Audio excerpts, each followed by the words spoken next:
Is there any directors that you are a fan or you inspired to be like? You know what? Jules is the guy, man, who always, it's just the irony in the fact that I'm now shooting for him with him being the guy who I would look at his stuff and really, dig it, how he shot it, when he go low, come up high, and just that gonzo style, man. I always loved that. I would, if I was to shoot shit, I would shoot shit similar, or try to at least similar to that. But I had shot a little bit for Greg Lansky in Black, and that was a trip, man, because it was just so much, I mean, I'm more of a go in and gonzo type, and go into those shoots in this wardrobe, and you change and you come back and do something else, change again, and so I would kind of stay away. I wasn't too big on that. I mean, I know it's successful and all that, but that definitely wasn't for me. But I would keep it more simple, but just in my own style of doing it. So, probably the people, not everybody understands performing. And if you're telling me, because I understand what you're saying if you're in the scene for Greg Lansky, right, that there's a lot of interruption, right, a lot of breaks, which sometimes takes your passion down about 5-10 levels. You got to come back up, and then start another one, come back up, lose it, up and down, and that's very rough on a performer. And it matters especially how long you might go for. Like, how long might that happen? Oh man, last. I shot for them a handful of times, man. It was usually like a full day, one scene. Yeah, 8 hours. 7-8 hours. Back and 9 forth. Hours, easily. See, and then there's a difference because which is why I got so much respect for you guys who would do it where you had dialogue and you would, get into have scripts or whatever. I've never been in that situation. You know what I mean? I've never had a script or anything like that. So, but the shooting for Black was very difficult on a male, for me anyway, just having to get it up and get it down and come back. And so I don't believe it's easy for anybody to spend 8 hours up and down. Yeah. That's even for me, but I've done it. But yeah, I mean, it's, right.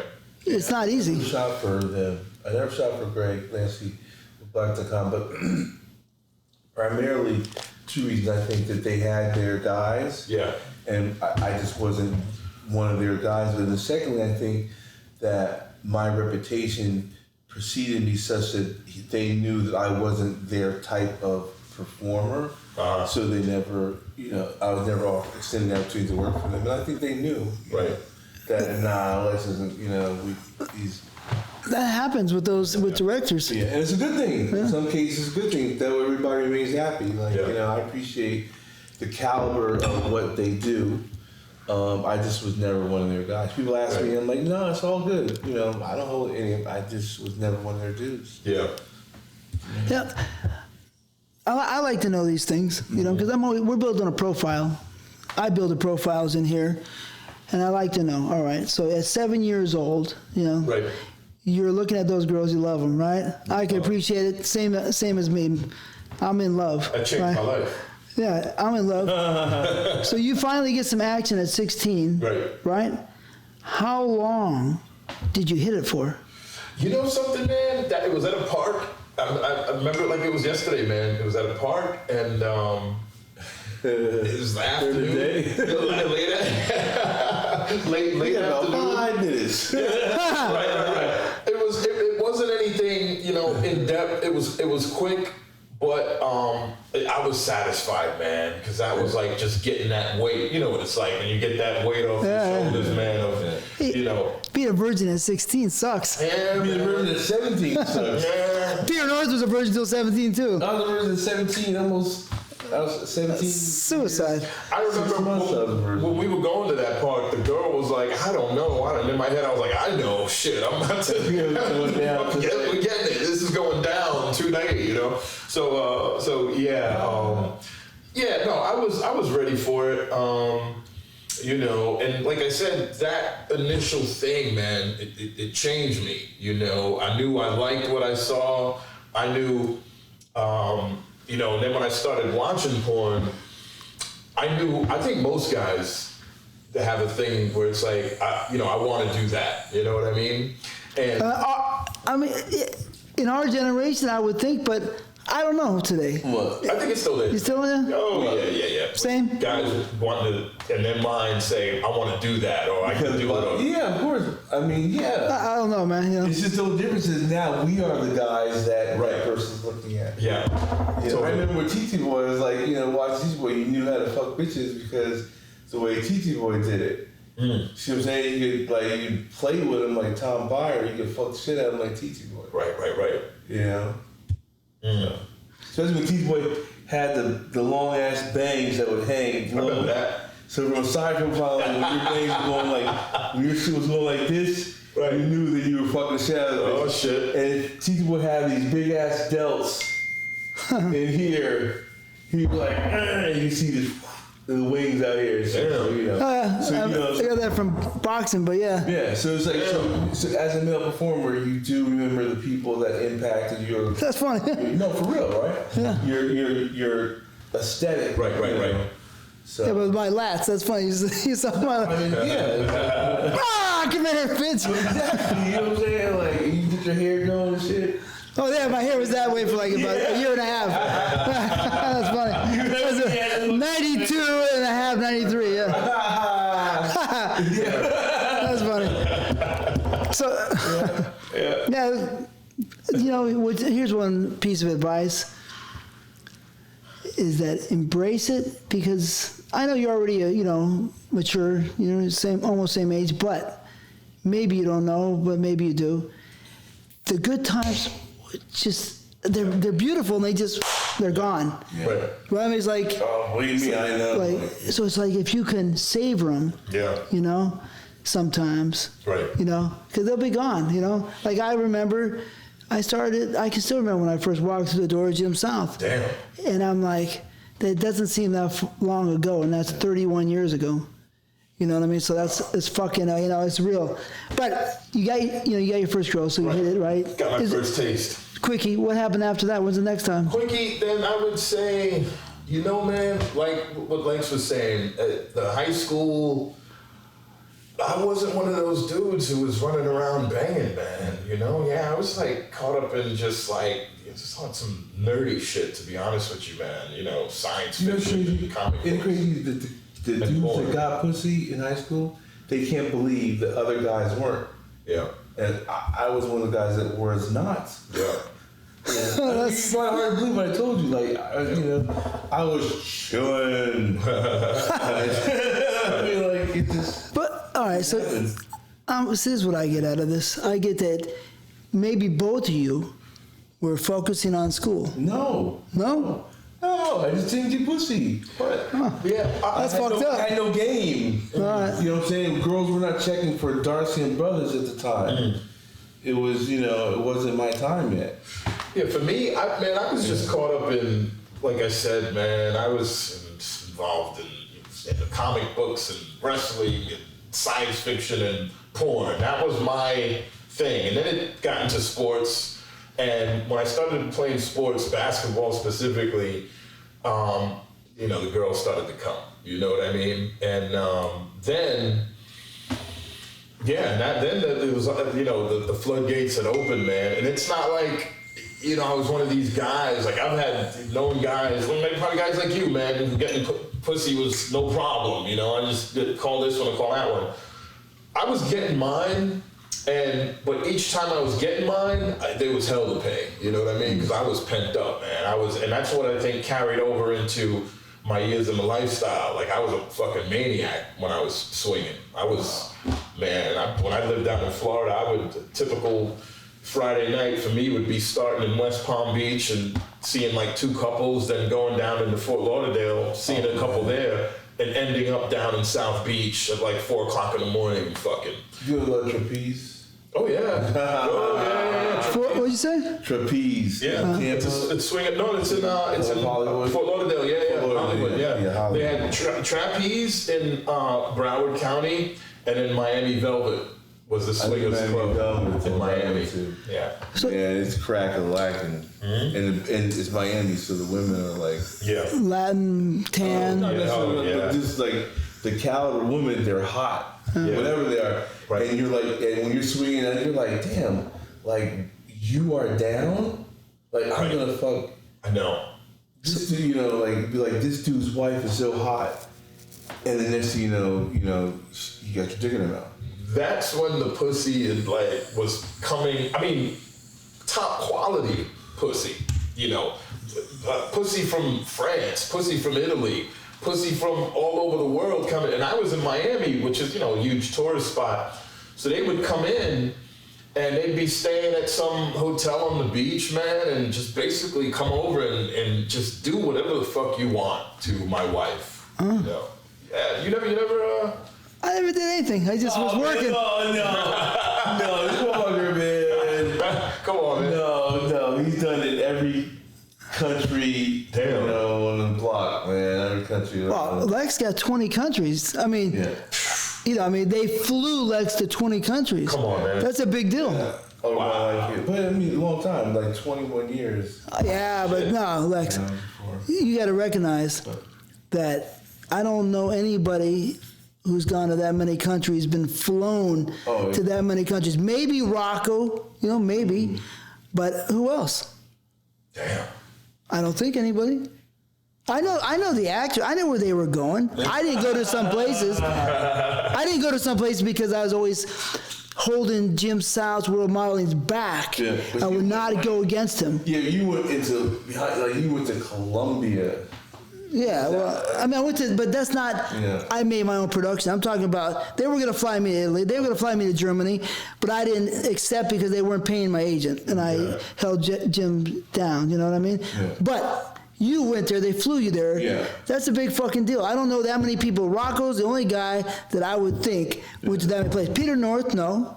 Yeah. John Doe, no. Everybody did 4 or 5 countries, 6 countries, 7 countries. Yeah. That's pretty average, you know what I mean? Right. But doing 20, you got to take credit, that's a lot. Yeah. I got a good friend who's a lifestyle guy.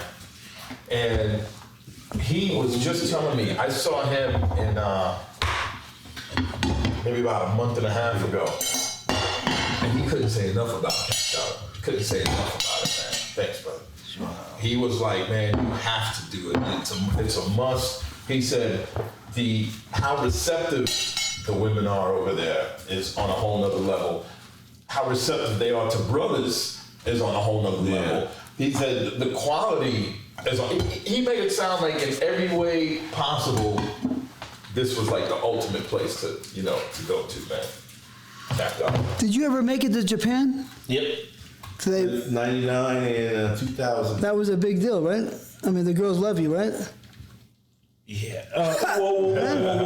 No, let me tell you what happened when we went there, right? The company spent so much money on flying us all there that they didn't have enough money for hot talent. In Tokyo. Wow, really? So yeah, they spent all their money on flying us. The chicks were kind of like mediocre at best. And it was like, but. I mean, I don't think, Lex, that there's anybody's ever gonna make another 20 countries. I don't think so. Me neither. Yeah. I know, Manuel Ferrara. Mm-hmm. I don't think he's even come close. And like I said, he's the guy who's won the award like 6-7 years in a row, man. Yeah. Well, he got a lot of love. Yeah. He's a good guy. Yeah. Well, he did the majority of his traveling before he came to the United States. Because once he came here, he stopped going back to Europe.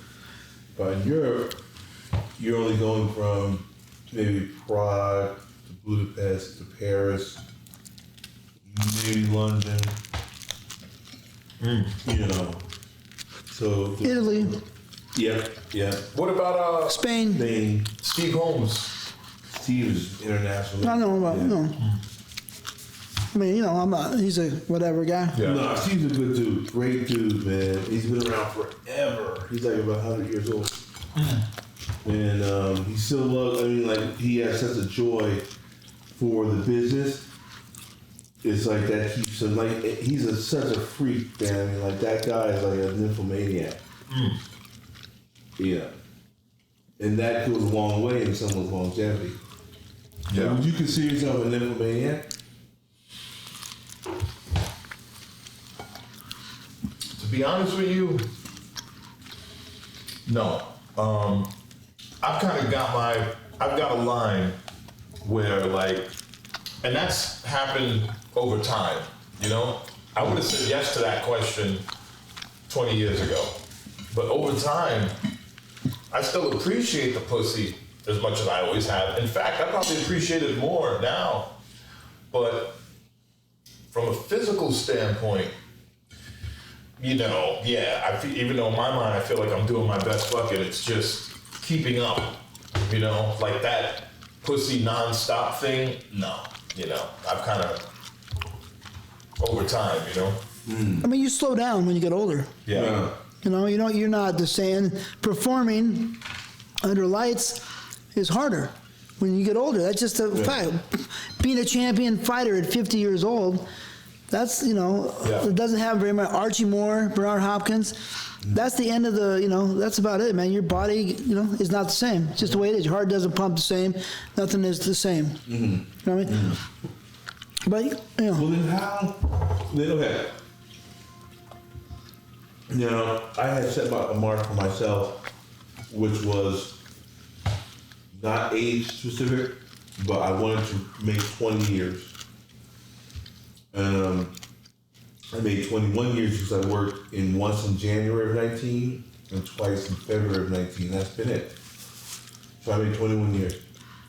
Do you have an idea of how long you like to, I mean, even remotely, I mean, has it not even flashed in your head yet? I thought about it. I'm thinking, man, going into my 50s, I feel like I can still hold it down. I'd like to kind of ride off and put a cap on it before I'm 60. You know, if I could still perform at a high level, you know, because I mean, that's one of the things. I don't want to just show up to set and, you know, pull out the big dick and just kind of go through the motions. I still want to, which is one of the things, like a lot of fans, man, you know, one thing Dredd, he brings it. He's gonna, you know, deliver. As long as I can still keep doing that through my 50s, I'm good. You know, so, but to answer the question, yeah, definitely, I'd like to get through like most of my 50s, man, and still hold it down. So, you know, I look at Shawn Michaels' inspiration, man, you know, because he's still in shape. I don't know how often he's working. I mean, every time I come across something with him, he's doing shit. So I got nothing but respect for that. You ever meet him, talk to him? No. No? But we've like messaged each other, and a lot of the girls that I've, you know, shot with have, you know, shot with him, and they would always mention him. So, you know, but I know he's a solid dude. You know what I mean? We just haven't met yet. But I look at him, you know, 61. I think he turned 62. Oh shit! Wow. Yeah. Yeah, I mean, he's incredible, right? I mean, I think so. I mean, to be doing some great work at this later age, you know, regardless of what the type of movies that he's doing, I mean, it's still a fantastic thing. You know. Now, what about like you personally? Like, are you into sports or anything like boxing? You know, UFC. You watched the fight last weekend. Didn't see the fight last weekend, but I'm a lifetime NBA, you know, NFL. I used to be into boxing back in the days, you know. I like the middleweights, you know, Sugar Ray, Roberto Duran, and, you know, Hitman Hagler. I mean, Hearns. Marvelous Marvin Hagler. I was into it. And of course, you know, the heavyweights with Tyson, and I like Larry Holmes and, you know, all that kind of stuff. But basketball, you know, I played, never played football or baseball. UFC, I've just been slowly getting turned on to that. Slowly. Jules is big into that. So if there's a big match on, invite me, come on over, man, check this out. Watch it. Review. Yeah. And John Bones Jones, I like him. John Jones, right, great. Yeah. So, yeah. Well, so pretty much your sport when you were younger was basketball? Yeah. So I still want to get to the bottom before you turned into, because you were still a super freak when you were younger. Right. So you hit a few girls in high school, 2 or 3, and then you moved on? You pretty much, yeah, moved on. I mean, again, it didn't start flowing till, flowing like in my 20s, man. You know, yeah. I mean, those years, teenage years and early 20s, you know. And look, if I was to go back and do it over again, I wouldn't. Because I felt like that path for me worked, you know, to the point of where now I'm still like, you know, if I'm doing like shooting my OnlyFans stuff or whether it's to shoot for Jules, I still got that, you know, that desire is still there. You know, it's never become like you just par for the course, like I'm just, you know, whatever. Yeah, you can get burnt. Yes. And see, that's another thing with the schedule. Like, I mean, I got, again, nothing but respect for like how you guys were putting it down when you said you would work sometimes 6 days a week. 7 days. I mean, sometimes, yeah, I mean, as much as I could. Shit, man. There was a lot of shooting going on, so yeah. Yeah, see, I haven't had stretches like that, man. It's been more, you know, just, I probably shoot now maybe like 3 times a week. You know? That's 3 scenes a week. Yeah. 12 scenes a month. Mm-hmm. That's cool. Yeah.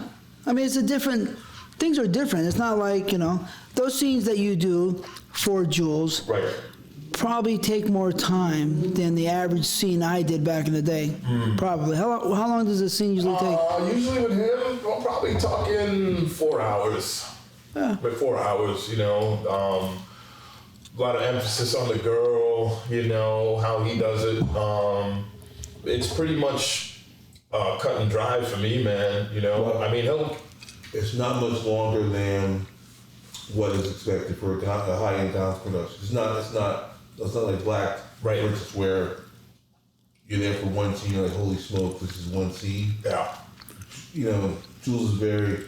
I remember, Jules is one of the writers of how to do this yeah, Mm-hmm. Gonzo thing. You know, wow, so he's very efficient, and you know, Totally. yeah. totally. Yeah, I mean, the truth is, once you got the girl shot, you know, showed her off, you know, takes an hour or whatever, then you know, if you have a good actor, 4 or 5 positions, shot well, a certain amount of time, you really don't need much more than an hour on Yeah. that. That's a fact. Not much more you can do. But if you're somebody else, maybe you have better cameras, maybe you want better, bigger, different shots, maybe. But if you need more than that, you're not being given what you need. Yeah. So, what kind? I mean, so you're not. Are you a hustler in those days? Are you a nerd kind of? So, what kind of jobs did you have before? When I was younger, you know, as I got older, when I started playing basketball, then it started to shift. You know what I mean? Now I'm more thinking about, you know, fucking, also trying to work on the game, but thinking about fucking. Again, it just started coming easy, man. And I gotta go back to the lifestyle. Once I got into that, I mean, I was getting too much pussy, it almost seemed like. I mean, it was like that, you know what I mean? Because, I mean, in the lifestyle for a single guy, it's a pretty easy formula, you know? If you can hold a conversation and if you can handle your business and perform well, you're gonna do well, you know? Whether it's word of mouth, or if you go to like a resort or whatever it is, if you can just hold your own and be a good conversationalist, you're always gonna be fucking some quality shit. You know? As long as you don't fuck it up for yourself. Yeah. You know, as long as you hold it like very moderately. Because, you know, essentially, you're a unicorn in this environment. Just, you know, as a unicorn, you just say nothing and fall into multiple Right. great circumstances. You know, I've been there. Yeah. Still in there. You know. Yeah, man. So you would show up to these swingers, and just have fun for free and just a good time? Yeah, and you see, that was the thing. Like, some people at that time would say to me, "Man, you should be getting paid. You should be, doing porn." And I was like, my thing was always, I gave it a shot. It's not for me. But as time went on, I started realizing, as I'm working at the job I had, I was working at like 13 years, pharmaceutical company.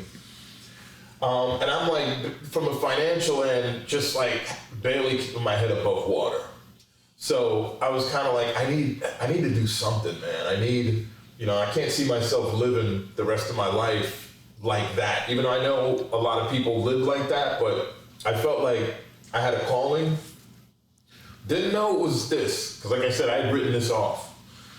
And if it wasn't for this girl down in Miami that twisted my arm and got all this going, I wouldn't be sitting here. So I felt like there was a financial angle to it more. Like, I want to make good money, and if I'm going to make good money, I'm going to do it, doing something that I really like. So it all just kind of came together for me, having that inner freak in me at the time, needed to make money, and it all just it was like the perfect storm, the way it all came together. You know what I've noticed, and from being in the business and hearing stories about how people got in the business. Mother porn, let's call her, right, has powerful magnetic force, and she will pull you in when she needs you, when she sees, that there might be some need for you and your life. It's very strange. I've seen that before. Like Mike John, dreaming about porno. They knock on his door in Costa Rica. Oh, yeah. Chris, there's a lot of strange examples, right? So you were not making it that well because you're 13 years at a shit job. Right. Right? You love the porno. You love the pussy. Always did. You have the equipment. To be the king, the king. What, so mother porn, or the energy of the universe. Yeah. Say, hey, let's give you a little helping hand. Man, I honestly believe that's how it happened. It all came together like that. You too, a little bit. I know. Look. I worked on Tower 2, the World Trade Center, Tower 2, South Tower. No shit. Mm-hmm. And I was on the 34th floor, so. Damn. Had I still been in finance and not been doing movies, I'd have been in the tower. So that was mysterious, There's a lot of weird things that go into this dynamic. Porno. Maybe. Certain people are meant to become connected to a certain thing. The energy, maybe. Yeah, the sexual energy, maybe. Mm-hmm. Yeah. And I don't mind that thing having been porno. Adult media. Yeah, we don't really know the secrets of the universe. If we did, we would maybe have a spaceship and go to another planet, fuck aliens, or have some fun. Who knows, right? I don't know. But there's some secrets out there that I would like to know. Yeah. Hell yeah. So your job, you said 13 years, so that puts you in your 30s. So then what kind of job? Were you educated? College educated? Yeah. I just, the pharmaceutical company, man, and then I would just work like, just odd jobs, man. Nothing that, I was majoring in communications and was looking to get into some form of, I was almost thinking of something of like in the media, whether it was radio or TV or something, my voice, some shit like that. Really unsure. And it kind of ties into what you were just saying about how porn kind of pulls you. Because the porn was always in the back of my head. I didn't have any streets or avenues to go down to make it happen. And back then, now it's funny because I'll get guys that, message me going, man, how do I get in? I'm like, well, now it's easy. You just start doing shit and put it online. You know what I mean? But back then, so it was always there. I just I didn't know how to go about doing it. And it's funny because when I had that first go around and it didn't work out, or at least to my liking, it came back again. So like you said, if it's meant to be, it's gonna happen. For me, it happened later in life, you know. But I think all things happen for a reason, man. And you know, I'm just, you know, blessed to be in the position I'm in now, you know. No doubt. How many years of college did you go? I always like to know these things. Lex went a lot. 4 years, right? Yeah, but yeah. I'd say 3. 3 years? Yeah, probably 3. That's cool. They threw me out of school. They threw me out. It's not, I don't know if that's good or bad, but, you know, whatever. Yeah. But, yeah, 3 years in communications, and that's cool. Oh, yeah.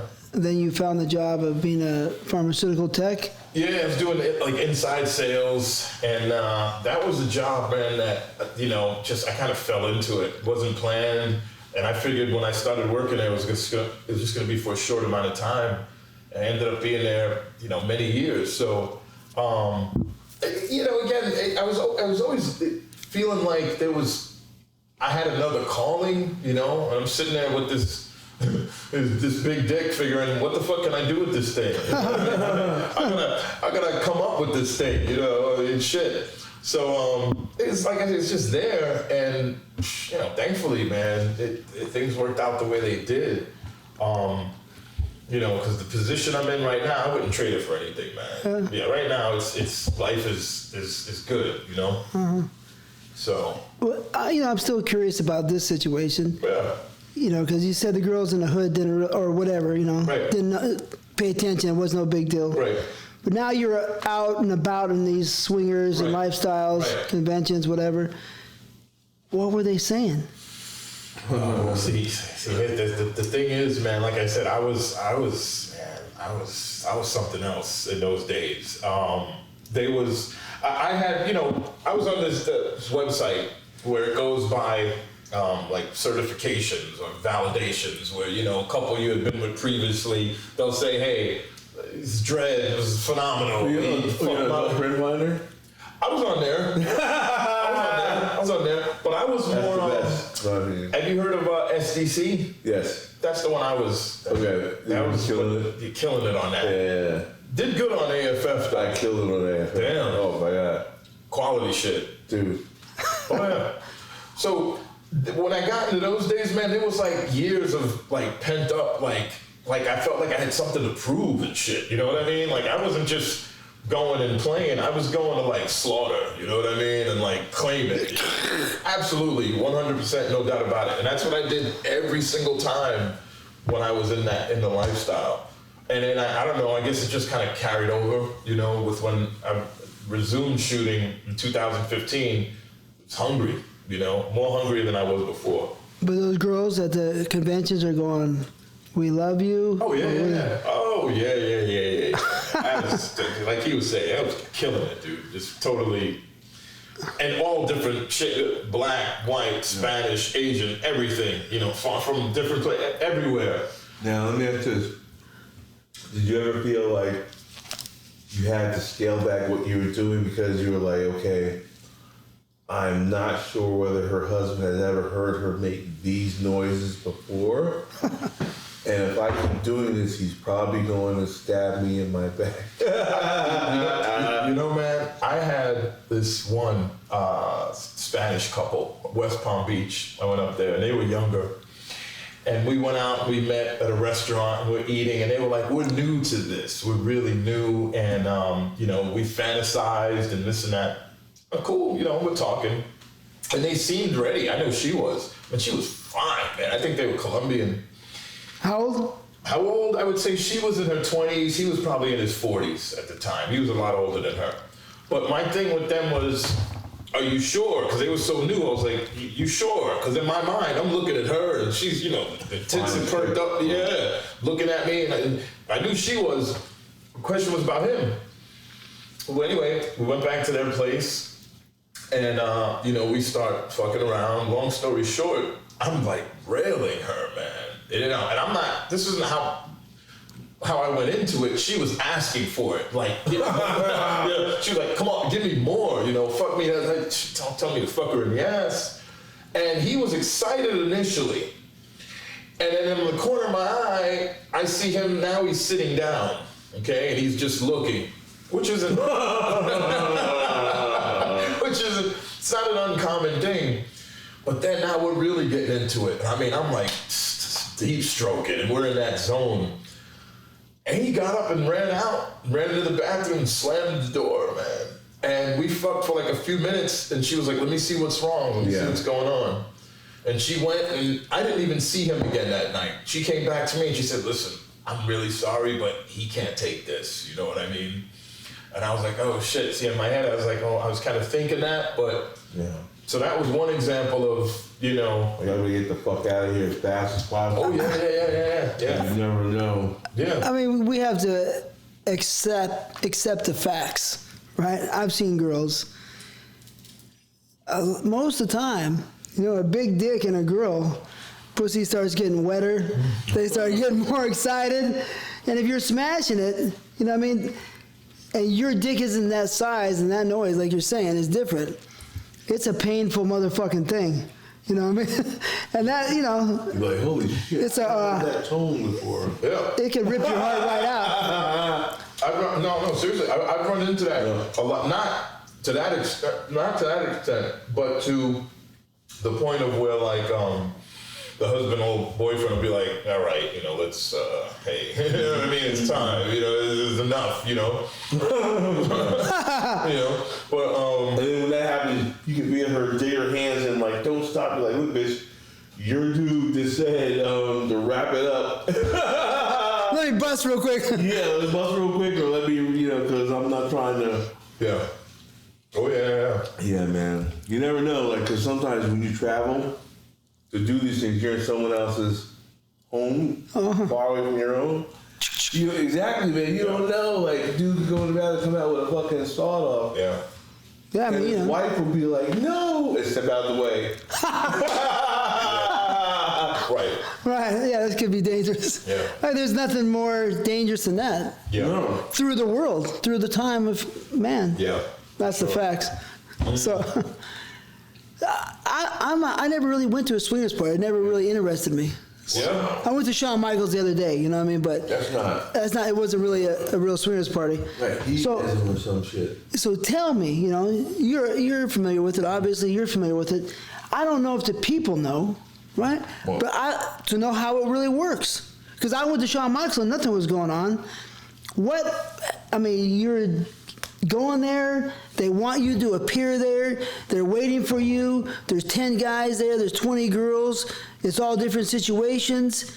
Maybe enlighten the audience out there a little bit, you know? What is the deal? You got to talk to the girl for a little bit, have a drink, and she gets warmed up. It's like you're picking up on her, but you know it's supposed to fuck, but maybe you won't fuck if she doesn't like you. What is the story?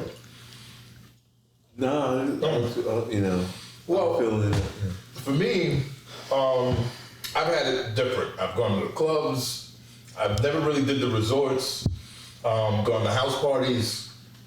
And the most common one was just to meet up. You know, we're in room 237. You want me to have her tied up or blindfolded? Let me know. What do you want? You know, that kind of thing. Yeah. But I will say this, and this is a shout out to a couple, it was a black couple that I knew, well, I still know, when I lived in South Florida, and they would host these parties, swinger parties. I had like a 8-bedroom house, and just quality people. The way they did it, it just looked like one of the best parties you've been at, and everybody's just socializing and talking and getting to know one another. And then at some point during the course of the night, you know, they had this policy where you couldn't close the door. You had to keep the door open in case you had people who just wanted to be voyeurs and just watch. Like, so there was no pressure. It's not like if you're going to this party, you're getting fucked or you're fucking, you know what I mean?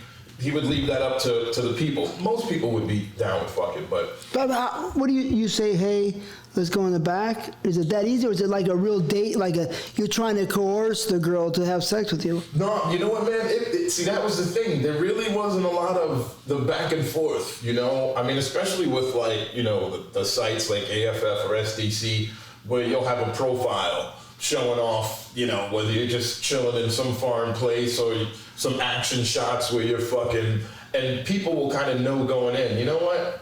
I like this guy, I'm feeling this guy. Or guys will say, hey, this couple, man, this guy's wife is really hot. I'd like to get with her. So this guy would have these parties, man, and, again, everybody's just socializing as normal. And then it's like a switch would go off. And it's like now everything's going on. You got people fucking in one room, people doing shit in another room, the girls getting double teamed downstairs on the couch. And again, there's no pressure, but the way they did it was the best. I mean, I wish you could experience, man. This is good. Yeah, they're good friends of mine, good people. And they don't do it anymore. But the way they had it was like the best as far as like for couples, for single guys, I mean, I always I could have went through those lifestyle years with a girl, but I liked the single guy role, where it was like kind of like a no strings attached. You just show up, do your thing. If they like you a lot, they'll invite you back. Hey, let's do it again. But the whole thing was just when you meet, have a good conversation, talk to them, flirt with the girl, and it's usually on and popping from there, man. I think you'd like it, man. If you were to go to like trapeze, and trapeze was like high end. You see white and black, whereas Latino and some Latino. Yeah, Miami Velvet was the more Latino in Miami. Was it trapeze? Was the one I went to? You said it was Fort Lauderdale or Hollywood? Trapeze is Fort Lauderdale. Okay, so that's the one I went to. That one. Okay. The one you're talking about is the one that's where Well, they got the Miami Velvet's in like South Miami. Okay, so I didn't go to that one. Yeah. I wish I went to that one. Okay. Yeah. Mm-hmm. It's hotter than, it's better than the other one, right? The girls are, man, they're both good, because in trapeze, again, you can see people pulling up in, Lamborghinis and all these badass cars, and they got a lot of money, man, and the women are coming out dressed to the nines, looking good, with no panties and shit, dicks all hard. Whereas Miami Velvet is more the younger, again, mainly Spanish. A lot of Cuban girls, Colombian girls, Venezuelan girls. So either way, you can't go wrong. They're more voyeuristic or more or less apt to be doing it, or what have you found at that? The one. Oh, well, see, for me, black man, it was kind of weird, because they would more want to just keep it amongst Latinos. Yes. Yeah. That's exactly where I was going. You're saying the Latinos want to keep it with Latinos? Well, the Latino community swings, but generally speaking, they try to swing only with other Latinos. Mm-hmm. Whereas, if it's a black couple or a white couple or a Rich couple, Asian couple, it's whoever, it's a lot more than Latinos are like that. Although I found that in the swinger community, Latinos are prominent, which is at the very least you're getting to enjoy what they're doing. Right. If you like watching others as well, they'll be fucking too. You just might not be able to fuck her. You watch. And sometimes watching is part of the reason why you came anyway. Right. Yeah.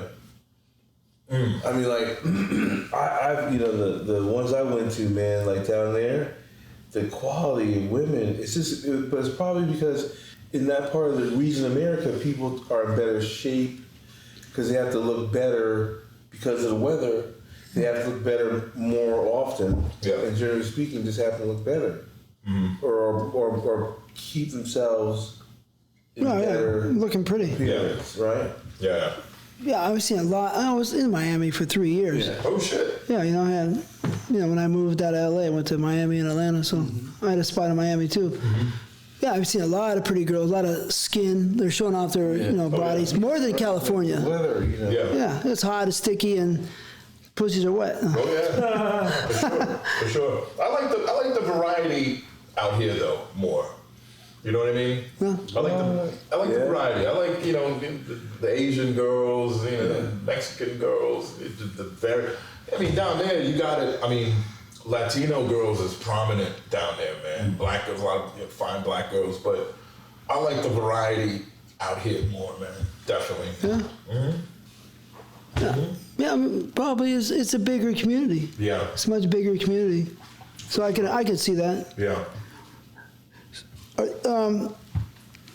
Did you ever feel like you're a bad motherfucker in there because the girls are loving you? I mean, how did that make you feel? Man, I don't know, you know, and I did really, just like he did. I mean, I did really, really good to the point of where I could like pick out, you know, it wasn't me trying to, well, let me see if I can get with this couple. Once I got rolling in that, it was coming from like every angle. So it's like I knew, you know what I mean? I didn't even have to think if I mean, I knew, and I'm not that dude, you know, who's, you know, got an ego or this or that. But, you know, when it's to the point of where like I could, you know, dictate which couples I wanted or single girls, which was rare, the unicorns. But, yeah, like I kind of knew, man. I knew. Well, you know what? And I would like to contribute that because I know where you're coming from. In most cases, it's like just being there in the environment, right?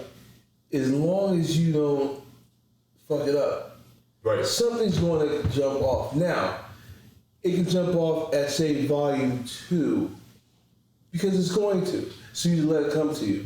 And it may come to you at volumes 2, it may come to you at level 5, right? But you know that it's going to snowball, and so you don't got to seek it out. You just sit back in the cut, and in that environment, it'll.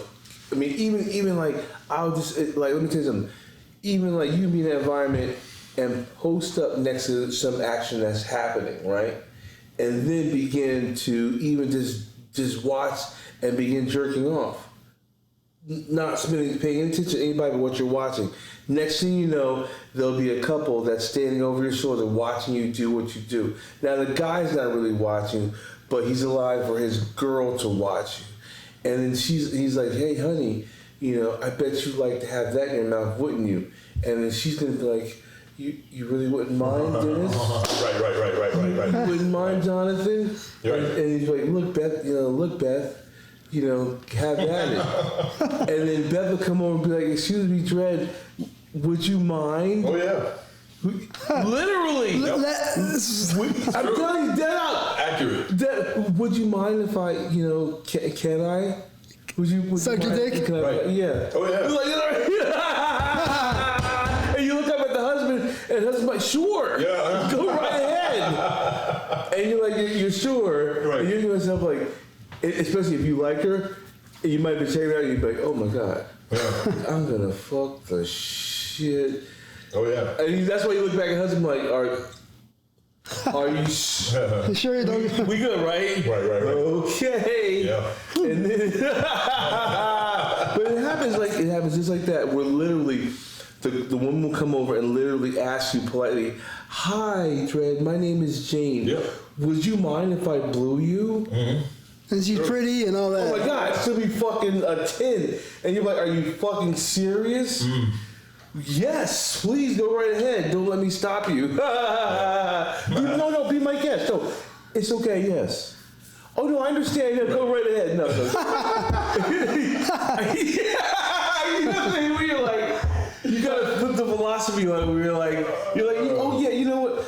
You know, go right ahead. I understand. Yeah. I see you over there looking at it, and yeah, it's okay. Right, yeah, sure, why not? Oh, yeah. Sounds like fun, yeah.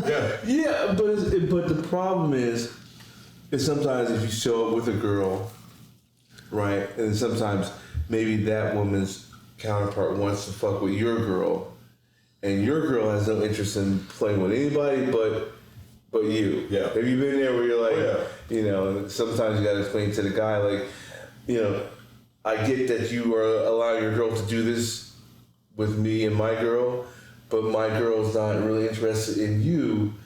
And so sometimes to say that means that you may lose the girl that, you know, You want to fuck. he might Right. take, you know. Yeah. And that's the one thing about swinging is there's a protocol, and you hope that everybody's aware of Right.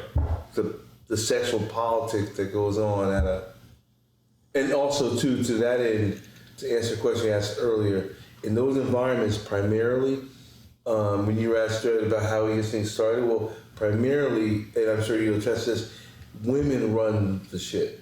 Yeah.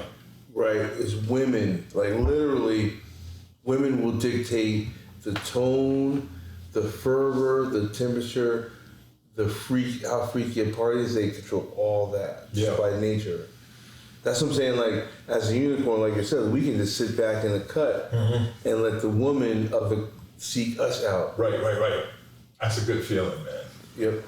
Oh yeah, it must be nice. I mean, no work, just chill, right? No work, chill. And because you don't, it's like as long as you, it's like other people will fuck it up.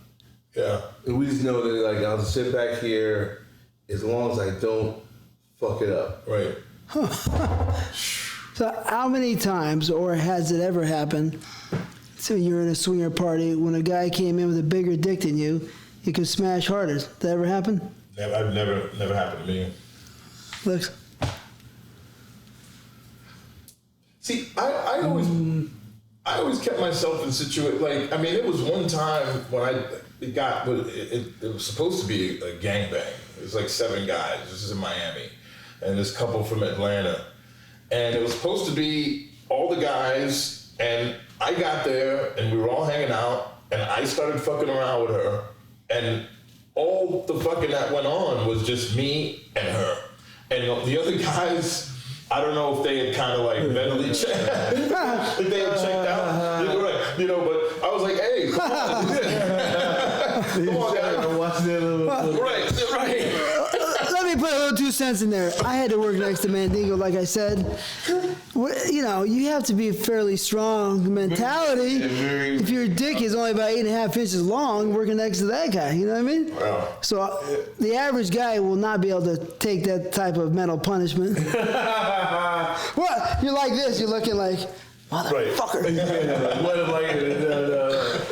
You know, it's just the way it is. Who wants to be smaller? Yeah, that's true. But I mean, and that's what happened. But I didn't mean to cut off. You were gonna say something. No, I can't remember. But I've been there. You know, like it's funny.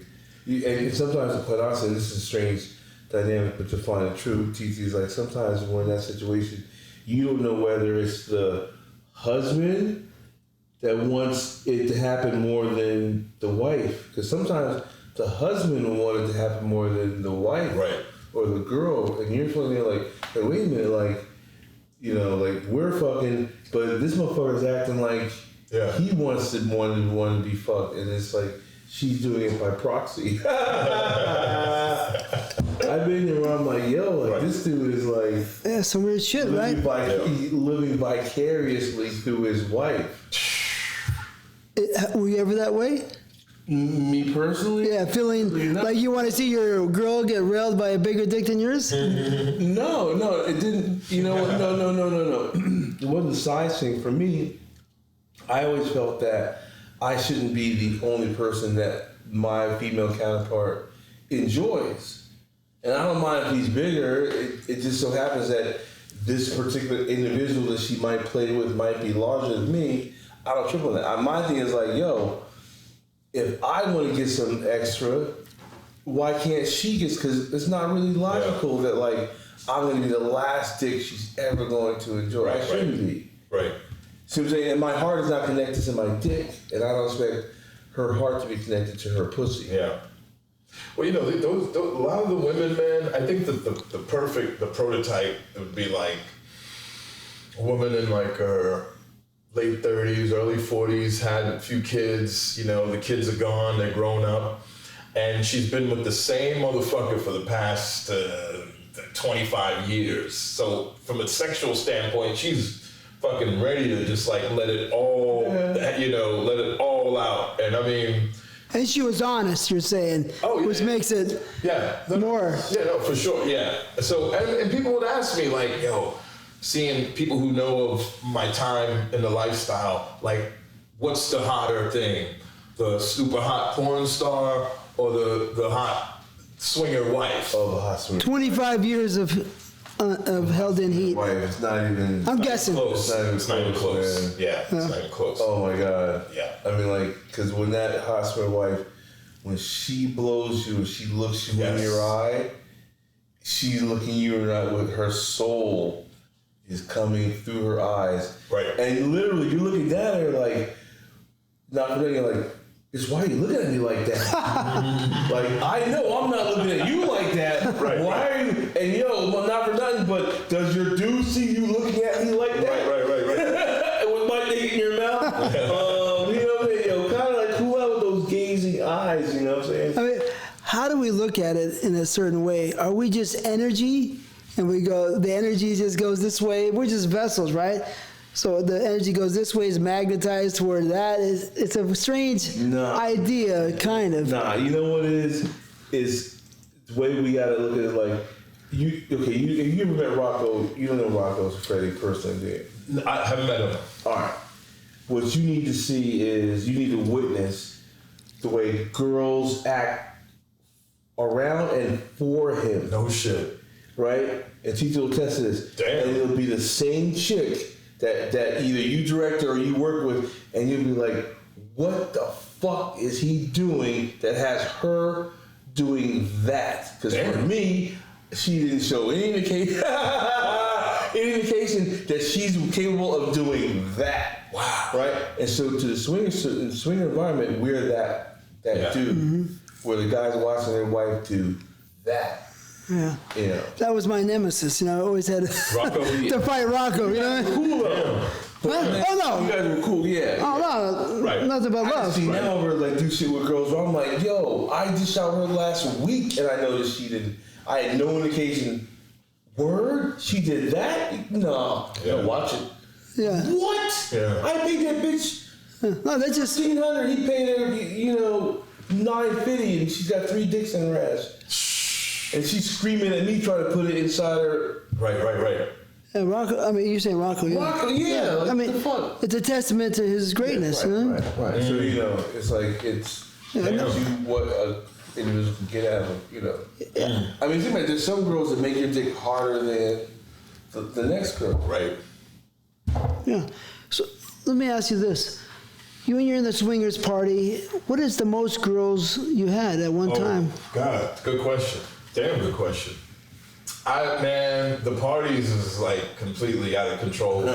Easily averaging, I mean, at least, I don't know, 4 or 5, but there was one in particular, not sometimes at once, sometimes, most of the times one after the next. Yeah, definitely. Same bed, or you just go to room or something like that, you're saying?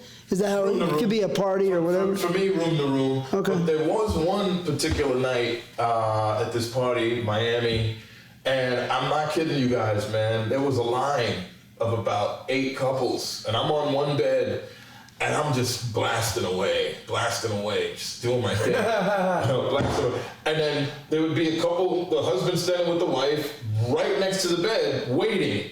And it'd be like a time limit. Maybe we'll give them, 15 minutes. And they're gone, here comes the next one. And that happened, I swear it was a line going out of the master bedroom to come in and just to, to observe and see, you know what I mean? And to fuck. To observe or to taste your big dick. Yes, to taste. To feel the big dick. Yeah, yes. So they're lined up, but this is a great and little... that's the truth, God's honest truth. Lined up, eight girls? 8 couples. 8 couples. Right. But Sometimes it wouldn't be, right? Yep. Sometimes it's some of this, some of that. Yep. But 8 girls pretty much, couples, because you're not fucking the guys, you're only fucking the girls. Right. So 8 girls lined up Yes. to feel the big dick. To feel it. See, come on. So, you know what I mean? That's why I want to have the dick. Because I've been there, man. I know exactly. Yeah. And then the thing, too, though, is it becomes sometimes a pain in the ass when you're trying to do your thing and you have people, the whole room becomes a petting or a viewing thing where, like, all of a sudden. A voyeur room. Yeah, everybody stops fucking. Right. And now everybody's just sitting around watching you. Right. And I'm not even getting paid for this shit. Yeah. And, through that many times. Yeah. Man. And so sometimes I've gotten up and put my clothes on, and sometimes I was like, okay, I want to fuck her, and her. So I'm gonna give them a show, and I would like, daddy long, so it would like. Right.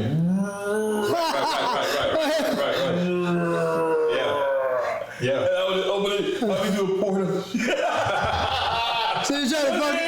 We can open real wide. I would open like 180 degrees, like real slow. You like that now? Yeah, to give it a little at the end. Right. How much you really want to watch your girl over there salivating? Motherfuckers have his wife be fingering herself. I mean, yeah. You know what I'm saying? So sometimes you don't want to be watched, but sometimes, you know what? Do you want to watch me? Okay. Yeah. I'm going to give it to you. Oh yeah, like a place like Trapeze, the club. You go there and you start like putting down, and other couples are coming in and watching.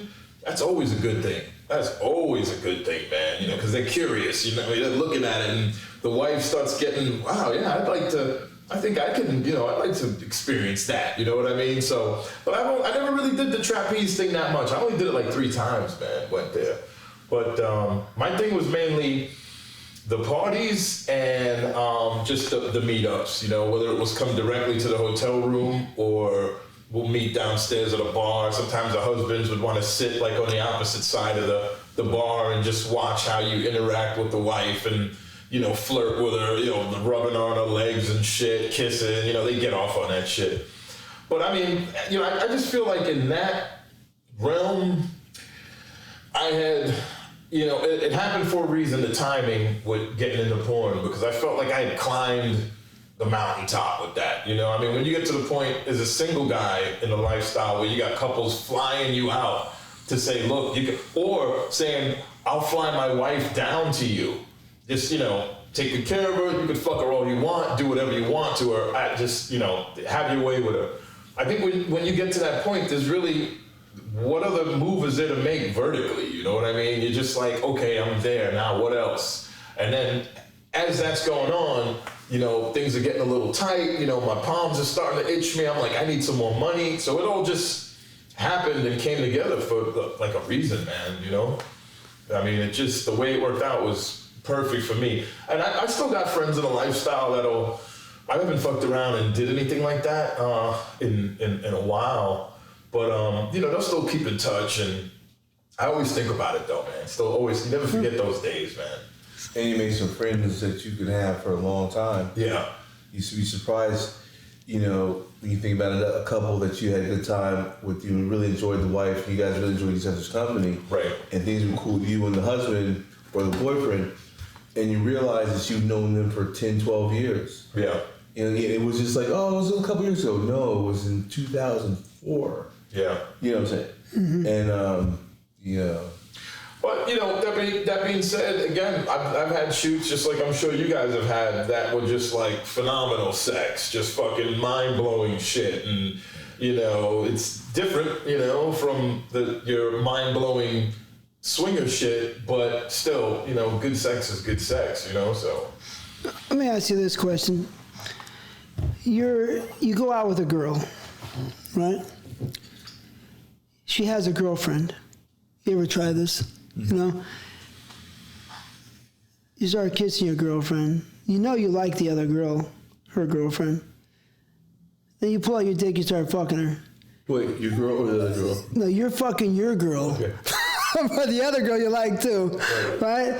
And you start fucking your girl in front of her. Yeah. Pull out the big dick, right? And let's see what the girl's... what the girl does, see what her eyes do, you know what I mean? And see, you start stroking the fucking a girl, I mean, you go, hey, you know what I mean? And you looking over your girl's shoulder. Like, you know what I mean? Right. Have you did that a few times? A few times. Yeah. I did that in June, I remember. Yeah. I mean, you know, how quick does the girl react, usually? Man, it's like immediately, man. I mean, I know... I mean, it's not set up. Yeah. You're setting it up. Yeah. I remember there was one time early on, my first go-around, when I was struggling, man. I was fucking out in the ocean without a life jacket or anything. I couldn't get it together. And the makeup girl was hanging out. And she said, well, can I help him out? You know what I mean? And the makeup girl was actually hotter than the girl I was actually shooting with, man. It didn't happen, but just an example where she was, and I could see it in her eyes, that she was looking like, I can make it happen, you know? And she was fine, man. Wait, you know? whose makeup artist was it? Whose makeup artist was it? Oh, I don't know. It's Miami or something? Yeah, it's a long time. Miami? It's down Miami. Yeah. Because, we've all been there where, like, the makeup artist, and you're like, she's the makeup artist looking in the mirror, Right. And you're trying to make sure she can see you. Right. And the door. You look in there like. Oh, the makeup that comes to do the makeup on the girl, touch her up. Oh my God! And she'll bend over. Hey. He's doing her face. He'll be right in her face with a fucking wood like with a sports center right in her grill. You know what I'm saying? Like I used to do a movie Avatar, right? And they had to paint us blue. Oh shit. So they put you in this thing, right? It was like how they paint cars, but you had to take your clothes off, stand with your legs open, and your arms like this, and they would paint you blue. And lo and behold, the artist was this hot chick, and it was the dumbest thing they ever. Because you have porno guys that you got to paint. This bitch is sitting there with every guy, because she's fucking hot. Damn. So she's painting you, and every time she gets down around here, she look down at it, we all have these fucking. You know what I'm saying? It's like, well, look, you hired a hot ass makeup artist. Yeah. They've seen it all. Right. And sometimes they're the inspiration and they know it. Yeah. That's why they look like that when they come to sets. I mean, there's no doubt. I've seen a lot of hot makeup artists. Yeah. Which ones did you fuck? Does it start with an L? End with an N? You don't know, say. Is that like a starts with an L, ends with an N? You know. Did you hit that one? Yeah. There was a really cute girl way back. Yeah. You probably didn't see her, but you might have. She was a half Asian girl named Charlene. Makeup artist? Yeah, she was fucking bad. Oh shit. She was bad. And her. But of course, there's Lillian, you know, who was pretty cool, pretty sexy. Especially in her earlier days, she was really pretty hot. Yeah. But how many girls have you hit? How many girls do you think? Pro. Or fucked, you know what I mean? No, just worldwide, your lifetime. Oh, dude, my number is I can't even say. I mean, around you two guys with the resumes you guys got, my shit is like minor, man. I mean, altogether, maybe. God, I'm in the thousands. I mean, 2,000, 5,000? I would say, all right, giving it some thought now, counting in the lifestyle too, yeah, probably close, maybe like 4,000. Sounds like a decent number, something like that. Total. I mean, that's a beautiful number. Total, you know what I mean? Yeah. Because then there were a lot of people in the lifestyle that were like repeat, you know, come back and let's do it again, you know? Quite a few of those. But in, let's see, the years I was involved in that, let's say that was from 2009 up until when I got into porn. So 2009 and 2015, and I was really active, like, I was losing my mind. Like, yeah. Oh, man. Oh, you said you're hopping from spot to spot to spot, and that's just like what I'm doing as a porno star. It just sounds like you really were into the pussy. But you're going from spot to spot, you're hitting like 4 or 5 at a spot. So it's like whenever there's an occurrence, you're hitting a couple. Yeah. It's like, you know what I'm saying? Like every weekend, if you're in the lifestyle, you get hit like maybe the 2 or 3 that you know, right? That came this week and last week, right? And the next 2 that you just met. So there you are, 5 right there. Yeah. 4, and you can do that multiple times a month. And I know this. And I did this shit when ecstasy was involved. Wow. Oh yeah, that must have been great. Oh man. Well, let's bring that up because that's the big deal. Now, we didn't discuss that enough last time. There's the famous director, you know, Paul Thomas. Yeah. Right? Have you ever heard of him? Yeah. Of course, Vivid. You know, he was a porno star. He was a movie star. And he became one of the most awarded directors, film directors of all time. Shit, yeah. For Vivid, you know. So, in his interview, you know, I work with him a lot of times. How many times did you work with him? Maybe twice. Twice? I worked with him through the 90s, right? Whatever, a lot of times. He'd call me when he wanted to see a girl get railed, you know? Anyways. Only when you needed a black guy. Yeah. But a cool dude. You like him? But yeah. I mean, he wasn't hard to work. I'm sorry, that's because He's hard to work for? no, it wasn't. No? It was easy to work for. I felt more pressure with John Leslie. It was easy to act for him. It was easy, but it was surprisingly easy to fuck for him. Easy to fuck for. The sex he had Very easy. wasn't hard. Super easy, yeah. He's very cool. Yeah. Anyways, the point of this is, he said, why should I have sex, or why would I have sex if I'm not high? Because he had sex so much when he was high, and he said that the sex and drugs are so much better than normal sex. Right. Right? He says, I'm not interested in having sex unless I'm high at this point in time. And I'm not getting high because I'm older, he's 70, so I'm not having sex. He says, how can I go from, maybe a 20-minute normal sex session with a woman, 30-minute, or come back from 17, 20 hours of frying on LSD or ecstasy or cocaine, and being at such a high level, intimately connected with the girl, and then come back down to some boring ass 20-minute sex. So he won't do it at 70, but he's a guy that really was an experimental guy, and he likes probably everything. He's going to lose his life at everything. Fucking like that. No, yeah, but he got money, successful, he's healthy still, so what can you say, right? So drugs and sex. Do you have better sex with drugs? Do you ever do drugs? Are you against drugs? Or Weed, and more weed. You know what I mean?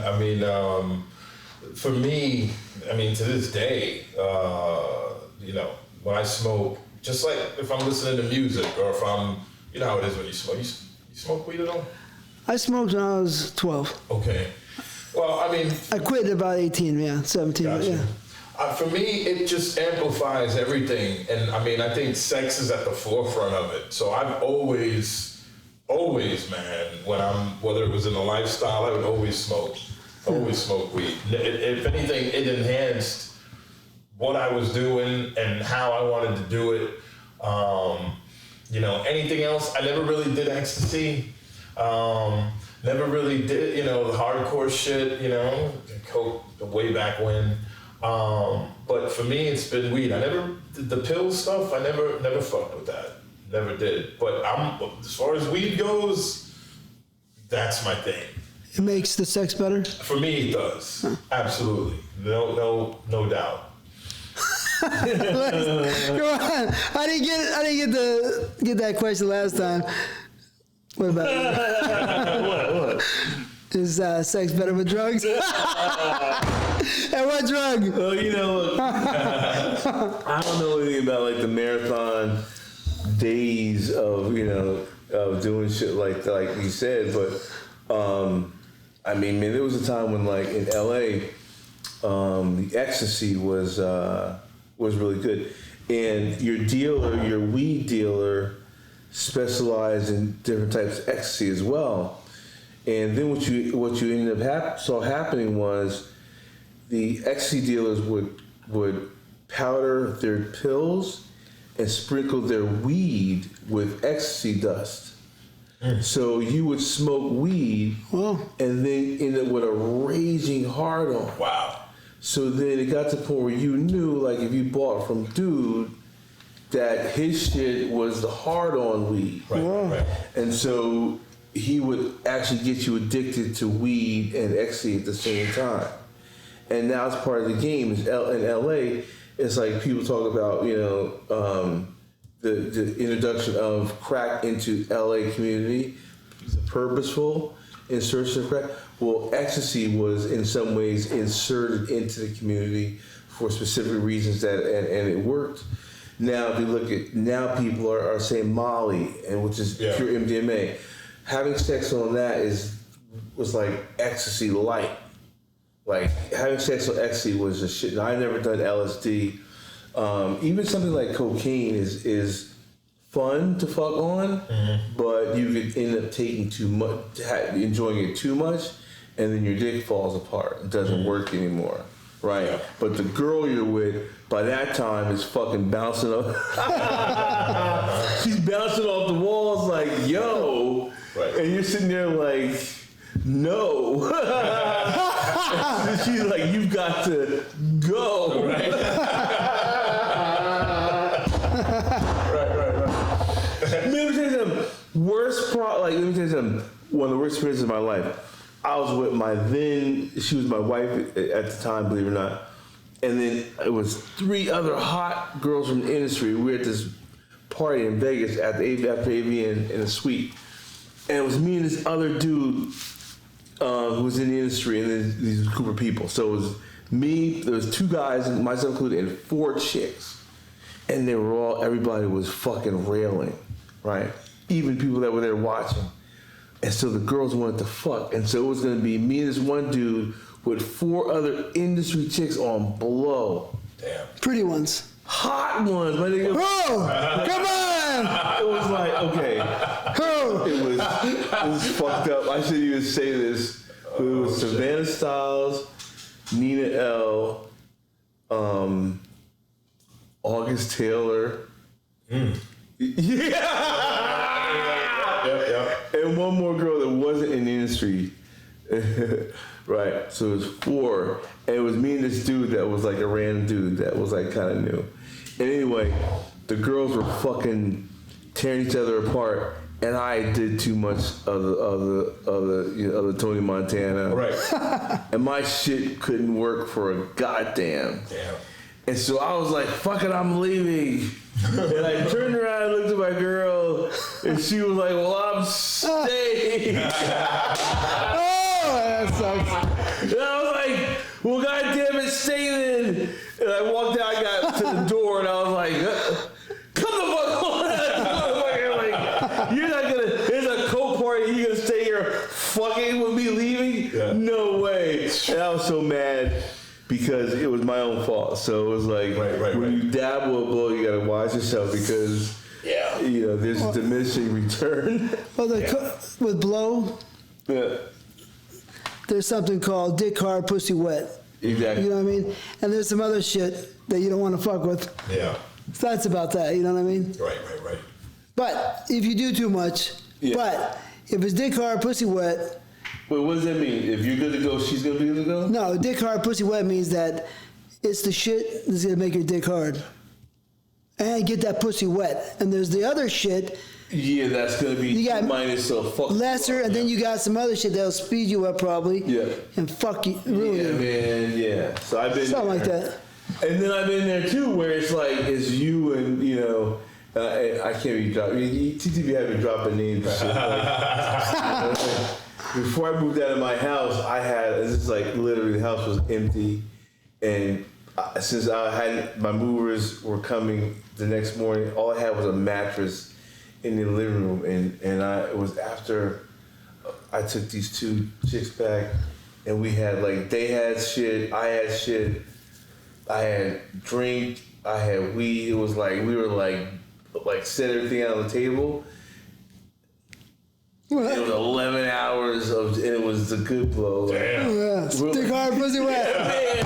Man, I worked in business for 11 hours. It was the greatest send-off because Damn. Hey, I've been known to go 50 hours. Damn. What? Shit. Man. What girls? Like what? Just girls, you know what I mean? Just girls. I mean, it's just one girl can't take 50, so you gotta rotate them. Yeah, in my younger years. Damn. I mean, I'm still known to maybe go 24. So now, how many girls have you done at one time in the industry? Like, have you done a 3-on-1, 4-on-1? Good question, man. I haven't. The most I've done is 2-on-1s. Yeah. 2-on-1s, man. Which I'm fine with. I mean, there's always people talking about, reverse. What do you call it? Gangbang. Yeah.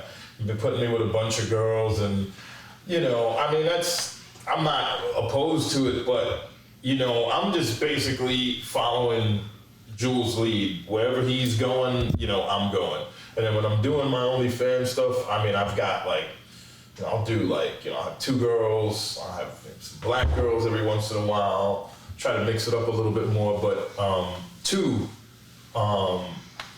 as far as industry stuff goes. Well, that gives you ample different things to hold off on for your own original stuff. Right. Yeah. Totally. Yeah. See, it's funny because one of the things with the lifestyle stuff was, that the husbands and the boyfriends, they always wanted to capture the shit. They always, whether it was pictures or video, and they would go, well, it's just for personal use. Okay. Somewhere along the line, I would start seeing shit pop up on sites, from some of these couples who were supposedly just for personal use. Now, I was like, fuck it, because I had already done porn, my name was already out there, but, it was, things like that were floating around, just like, me fucking like a madman in a hotel room, some guy's wife or girlfriend. And I started getting people saying, man, you got any of that footage? And I'd always be like, nah, I don't have any.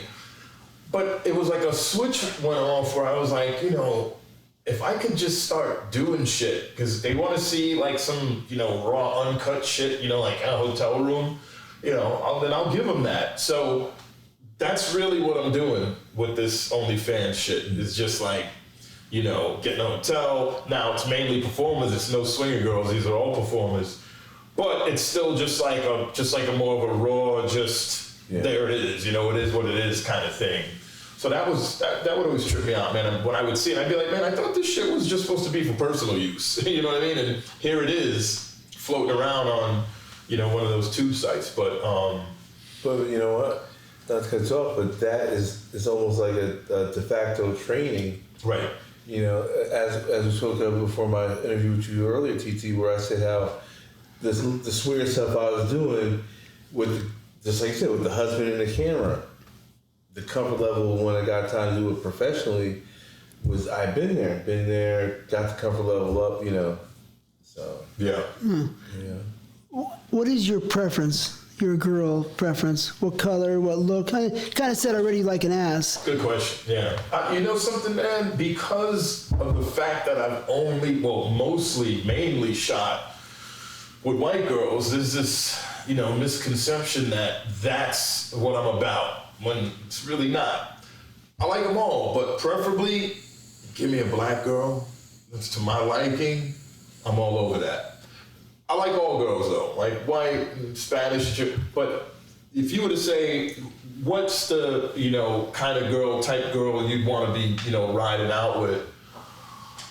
I'd say black, man, for sure. No doubt. Well, we know you like Latin and black, but Latin a little bit more. I feel the same way. Like if my default choice is black as a black girl. I've dated all types of women. I've been involved with serious relationships with all types of women, but yeah, like generally speaking, the majority of women I've dated have been black. Mm. And while the majority of women I work with have been white. Mm-hmm. You know what I'm saying? Right. And like I said, a lot of people have a misconception that our preference is what they see on video. Right. And, and it may not be that case. Yeah. On my account, it's what they see on video is what I like. No, I mean, in the early days it's more white girls, but after that. Well, you got a string of black girls that you dated through the years. Hey, you should bring it back, man. You should bring it back. Well, yeah, it was the main thing was, in my opinion, was the piratage. People pirating the stuff. Right. That was the heartbreak, because all those years I put in dangerous situations, and believe me, I started my company. And I worked 20, I think I might have told you that, but I worked 20 hours a day. I did all the shooting. I did the sales. Yeah. I did the packaging. I did everything, and I worked 20 hours a day, 6-7 days a week for years. So all that work, and then somebody steals it and knocks your house down, and you try to protect yourself, you can't do anything, you're just kind of helpless. So my heart is broken a little bit, because of the situation. Yeah. But, because it everything to me. Right. My life. Damn. But that's life is life. What can you do? You know what I mean? But I mean, the way that the industry, the commercial aspect of the business changed was a purposeful thing that took place to destroy like mid to small level companies. And it did. It was a controlled effort. Wow. And Yeah. it wiped out medium to small companies. I mean, even bigger companies, Went under. struggling, you know what I mean? They're not, I mean, at one point in time, there's money to be made, and I was making great money. I was putting out 20 titles a month. Damn. And they all did pretty well because I put a lot of money in the titles, believe it or not. Some of my orgies cost $45,000 just for production. You know what I mean? And my apple booty and stuff, I would have the apple booty. A lot of big fat apple bottom booties. Right. I would have the artist in there, a lot of platinum artists, right? Wow. Big butt bounce. I'd have the hydraulics, cars, videos, all kinds of a lot of different things I had going on. Like cover copies, you like. Well, yeah. So, but Jake Steed was the first person to do the music. I was with him with that music. You know what I mean? So I took a little bit of that, but I added more onto it. But he did a wonderful job. So that's really, it's a heartbreak, and it's also financial. You gotta know how to fold the cards down, and what do they call that? Know when to fold or know when to play. Kenny Rogers or whatever. Yeah. Know when to hold them, know when to fold them. Exactly. What performers? You said Lex. You're a big fan of Lex. Yeah. What other performers do you remember that you were a fan of? Okay, early on, one of the first scenes that I had come across was a Ron Jeremy scene.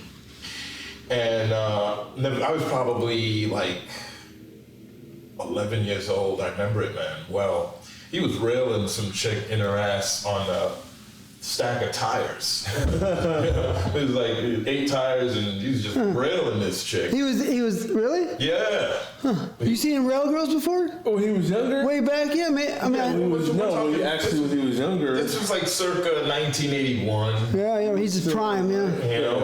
And from right around that time, it went to, I started admiring John Leslie, because he was like, I was in New York at that time. He was like, I'm pretty sure, I don't know if this is factual, if he was a New York guy, he always came across like he was a Northeastern. He's New York. Okay. Started watching his stuff. And then I would say from there, just kind of observing. It didn't change until this guy right here, when I started seeing his stuff.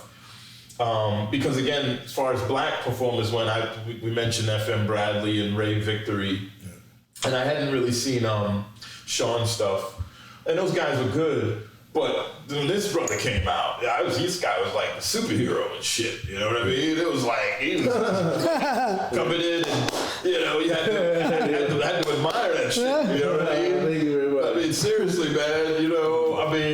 I had always said, if and when the time ever came, if I was ever, recognized to the point where I could, get up there and accept an award, I was always going to give you a shout, man, because, brother, because he just like, it's like me being a freak from, the age of 7 and thinking of myself performing.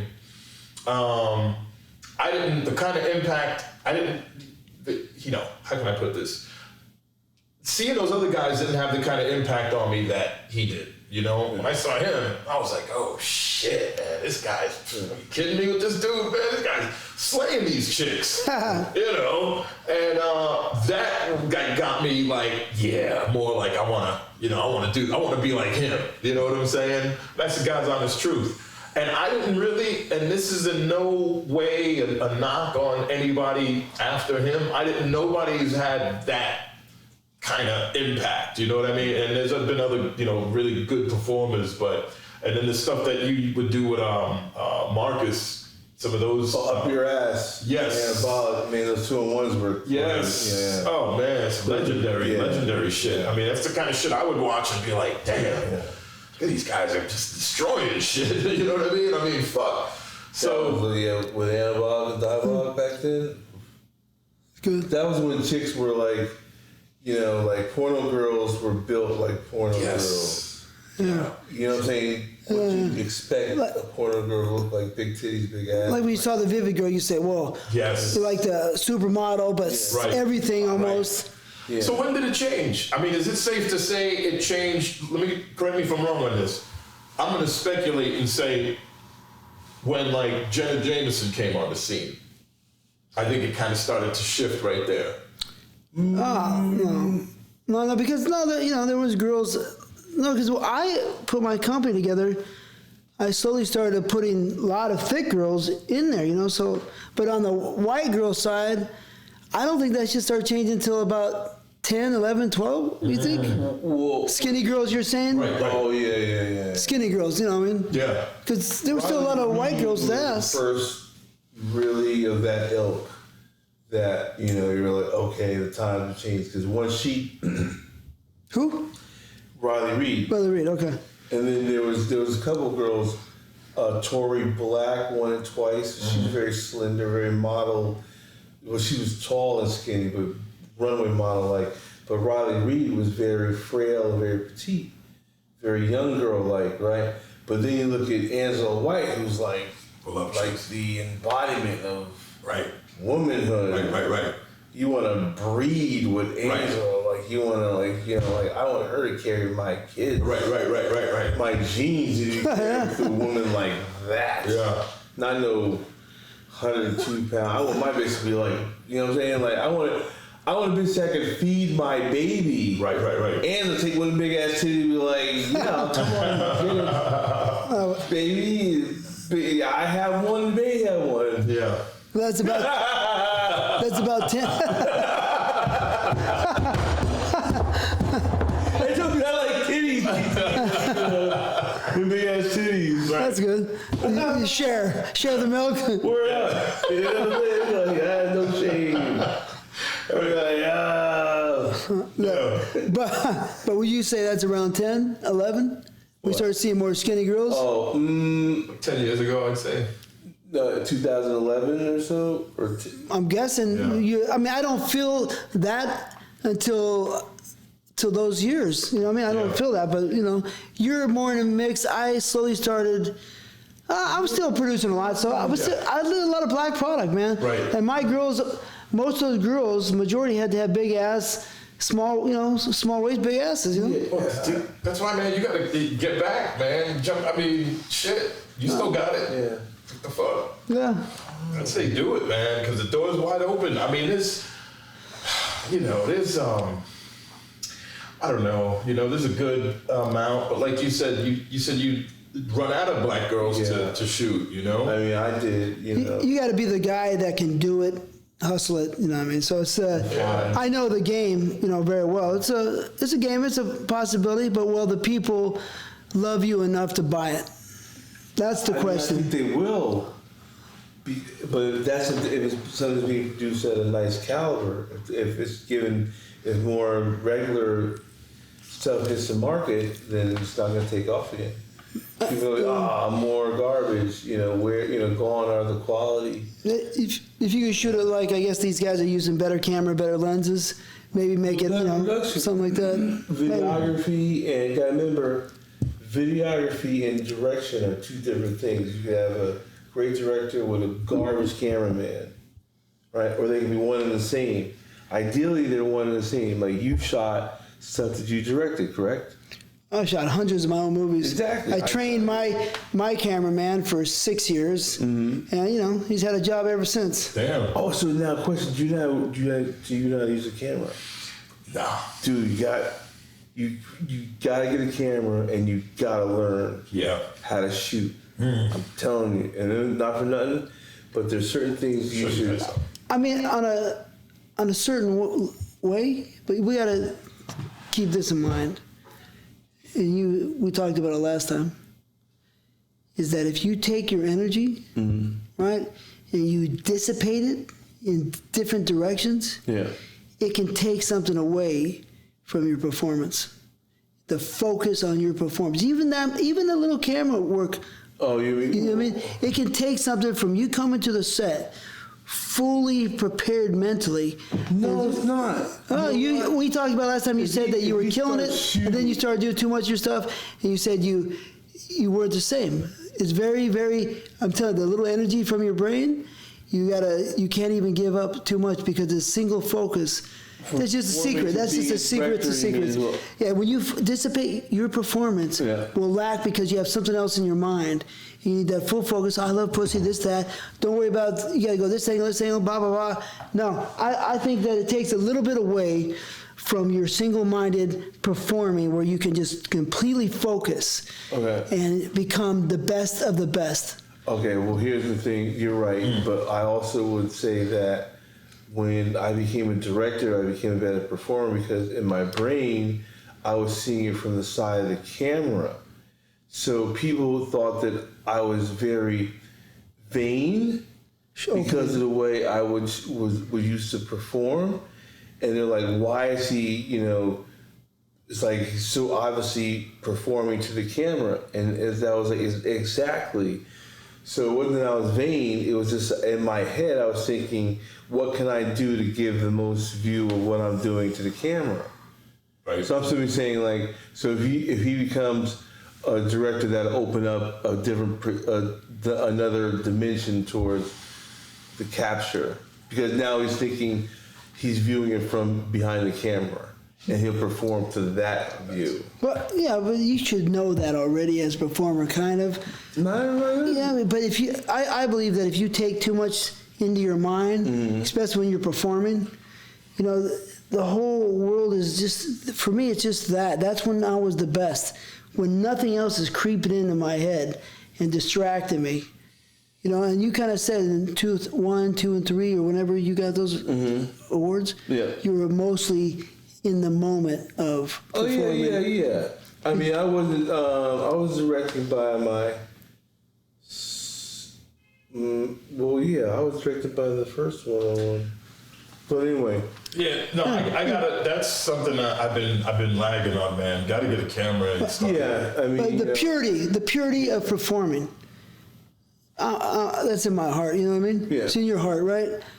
I mean, it was. Yeah, it still is in my heart. And then, for me, it became such a business thing. I mean, When you got the camera, and that takes the purity away. Like I said, for me, the performance is pure, whatever pure is. Right, but once you take the camera in your hand, then comes the responsibility of becoming a director. Yeah. And obviously it's going to be less fun because now, you're moving the love. Yeah. You know what I'm saying? I mean, but hey, you've got to, one has to make that continued ascension of, when you're ready. Career, when you're ready. When you're ready. I mean, I agree in business-wise, but for the love of performing and the love, if you want to be the star, the superstar, then all your energy, this is my love given to you, thank you for coming, you know what I mean? Right. So I want you to know, you know what I mean? I've been there, in the roughest of places. Yeah. You need all the energy you can get to become great. You know what I mean? To become the best or at your point in time. So you're the king, but Lex had a lot of energy and he worked hard. You studied. A lot of people, I bet you, never studied. Studied other people. Yeah, I was taught well. I mean, But you studied performers. You understood it. You took the time. Yeah. So you cared about performance. You were understanding. I would bet you a lot of performers never did that. Yeah. So to become a great performer, you have to have something special. If you want to be, the great performer, you know what I mean? Right. And I don't know, I saw you a clip, it looked like you were getting busy, you know what I mean? And you love the girls, but it's a different world when you lose energy out of your brain when you're performing, I believe. All focus needs to be there. And when I started shooting camera, started doing my stuff, I lost a little touch of my performing ability, just a touch. Even though I'm better than probably 99% of the people anyways, you lose the moment a little bit of being there. That's all. You know, it's just it's yeah. You know what I mean? That's how I believe. But maybe not everybody's the same. But I'm sure you've heard the old saying: "Jack of all trades, master of one." I don't know, man. I mean, because here's the thing, Matt. Like, if you learn the camera, you learn videographic capture, you're learning directorship, and then and thirdly is you're developing at a certain point handheld skills, right, for a liquid camera, the movement while shooting with camera, and fourth you're developing POV skills. Now, POV skills is a commercialized skill set because you can literally shoot POV and turn that media into cash. See what I'm saying? Whereas others who, you know, like imagine like if a guy that is an average sized dude, you know, is shooting POV, and imagine if you're shooting POV, whose POV are people going to want to see? You have that in your pocket to produce the type of POV that people want to see. Now, not for nothing, in the absence of pole position, Lex POV, or nightstick, black POV, my two POV lines, there's no quality interracial POV anywhere. So imagine if you said to yourself, let me get a camera like that, like one of TT's, and that's all you need to shoot 4K POV. What? Imagine that camera sitting at the base of your dick, with a girl blowing you. Think about what that shot looks like. Yeah. And you tell me if you could not have money on that. Come on, you fucking blow up the internet. I'm gonna show you something. Come on. As a professional performer, money is money. Right, but I'm pro money. You know what I mean? Like knowing what type of shots people would pay for. If he took a POV shot and shot in such a way to get that shot. Yeah. When you're talking about shooting, it's great to know if you make that jump. You know what I mean? That graduation, possibly if you want to call it that. But the performing in itself, the purity of it, master. It's best to keep all your focus on that. But what if do you have to add? Because you're saying you're subtracting. No, keep getting better. Keep getting better at your performing. Keep getting better. Keep focusing. How can I make it better? What can I do to this? Can I do that? Look at somebody else. Let me, put that in. I become this great performer. I can do everything. I'm athletic. I can do flips. I can focus. Because it takes energy. You know what I mean? To focus. But if you want to shoot camera, it's a whole different world. You'll see. Like, I know this is but that's like what some of my shit. It's just gonna keep looping, but. You'll see some of that POV that I've caught on my own, just with what I'm doing. Who's the girl? Val Steele, new girl, brand new. Nice ass, yeah. See that shot that's a POV. Look, that's a POV shot. Mm-hmm. So you're already shooting POV. Right. Yeah. So you was good. Yeah. So boom. But exactly. So you gotta be doing really well.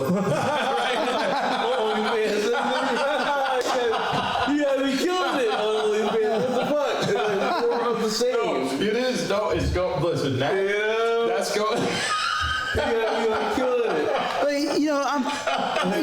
I'm probably talking about Lex. I'm talking about when you're a worldwide performer and you're going all over the place. Yeah. Your focus really has to be there. Yeah. You know what I mean? Yeah. But if Jules is a nicer guy, you know what I mean? And I haven't worked for him as a performer, but I'm sure as an intelligent person, he makes it a fairly comfortable situation for you. Oh, yeah. You know what I mean? His shoots are ideal for what I'm looking for, right now. I mean, we like 4 or 5 positions. Like I said, he's got a tendency to get girls that can hang, like that's never been an issue. A girl who couldn't deal with, what I was bringing. So he's got that covered, and he, the way he captures shit is top notch, of course. So I like how he gets down. But he doesn't break your balls. No. We had a director one time. I loved him. He's dead, right? All these old school guys I worked with. But he was wonderful. But if you couldn't perform and you're wasting his time, he would go as far to say, "Get that limp noodle harder, get the fuck out of here." Wow. Right? Who was the guy who was the director? Alex Dorenzi. You know, he's a very famous guy from the way back. You know? He was a hell of a guy, a real guy, you know, not a pussy, real guy. But if you wasted his time, he flew you up to Frisco and all that, and you were gonna fucking waste his time. Man, that's fucked up because, like, you know, that could be okay. Otherwise, it's not for. Well, hey, you know, I mean, that's what I said. I was prepared in all situations. But that's what gets you, you know, how to fight on a hill when a guy is bigger than you, or, you know, it's all the situations, I think, in performing that get you ready for the worst situations when, you know, you're performing and you don't feel good, the girl's ugly, and you're tired, and all the above, and your girlfriend's calling you, she wants to break up with you. You know, your brain is going crazy. How do you think you keep your dick hard with 50 people watching or 3,000 at the Gladiator Arena, right? Because you get ready in these situations like you're a fighter, like the Gladiator School, you start learning how to fight. Yeah. Anyways, you know, it's kind of simple, but, you know, some people might not know. Anything else you want to know? Nah, you know, other than, you know, how do you feel about being, as a male performer, how do you feel about being, you know, identified with being a penis? You know, where it's like everybody's focal point has always been on Dredd's, you know, that's a damn good question, man, because, you know, I always, going into it, always wanted to look at it as I'm bringing something to the table more than that. Even though the emphasis has been on that, I guess it's always going to be on that. I always like to kind of take pride in being a better performer all the way around, you know what I mean? So it doesn't bother me that a lot of people, you know, it's always the biggest dick, big dick, whatever. I could roll with that, but in my own mind, it's always been about how can I, you know, improve. That's one of the things I want to give a lot of credit to Jules for as well, because there's just a lot of things that I was getting away with shooting for other people that he wouldn't stand for. And not saying he's like you said before, breaking balls, but just little things, nuances that I have where I maybe get a little too caught up in the action and not really paying as much attention to things as I should be. And he would remind me in a cool way, like, hey, you know, do this more or do less of that, or, you know, add, you know. Open or whatever. Yeah. And whereas.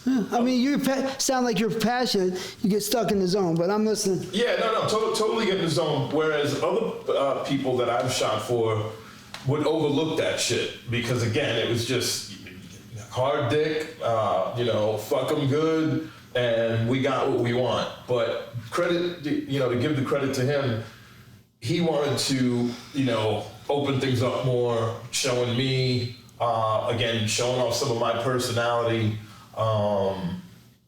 and just giving me, you know, like some pointers here and there, man. So I always try to, I'm always going to try to do it so that it's not just about the dick, even though it maybe always will be, but in my mind, I'm always trying for it not to be, you know. Definitely. I think, you know, if you're that person that wants to become better and better all the time, you know, and you got a great director like Jules, and you have the opportunity, all these pretty hot girls that are popular too, right? Yeah, very popular. It's a really great opportunity and a great time. Yeah. You know what I mean? And, you know, you're older, you're more mature, you could see things probably more clear than you could at 20. Totally. So it seems like a really ideal situation to me. Yeah, no, I think everything that's happening to me now is happening for a reason. You know what I mean? And, you know, I'm just going to keep trying to, you know, run with it, man, for as long as I can. You know, you never know. You know what I mean? So, you know, just to keep moving forward. Like I said, continue to keep things going with him, but at the same time, I'm also trying to just carve out my own little thing, thinking of maybe, afterwards. You know what I'm saying? I don't want it to be a situation at this stage of the ball game for me where, let's just say when that time comes when I'm done doing stuff with him, I don't want to then start to have to, play the field. Like somebody asked me, well, who do you want to shoot for other than him? And my answer was myself. You know what I mean? Have my own operation going. So I think that's kind of like the direction I'm going in. So what you were saying before about looking into improving the quality of what I'm doing. Well, yeah, just add that to your honing, when you're honing your craft as a performer, begin honing your craft as a videographer. Okay? Because once you as honing your craft as a videographer, then you can think about cinematography. Yeah. Right? You see what I'm saying? You go from using it as a tool to now using it as an art brush. Right. If you will. Mm-hmm. You know what I'm saying? And at that level, then, just add to your whole, then you really got everything, you know what I'm saying? As growth, you end up with everything in your palm of your hand.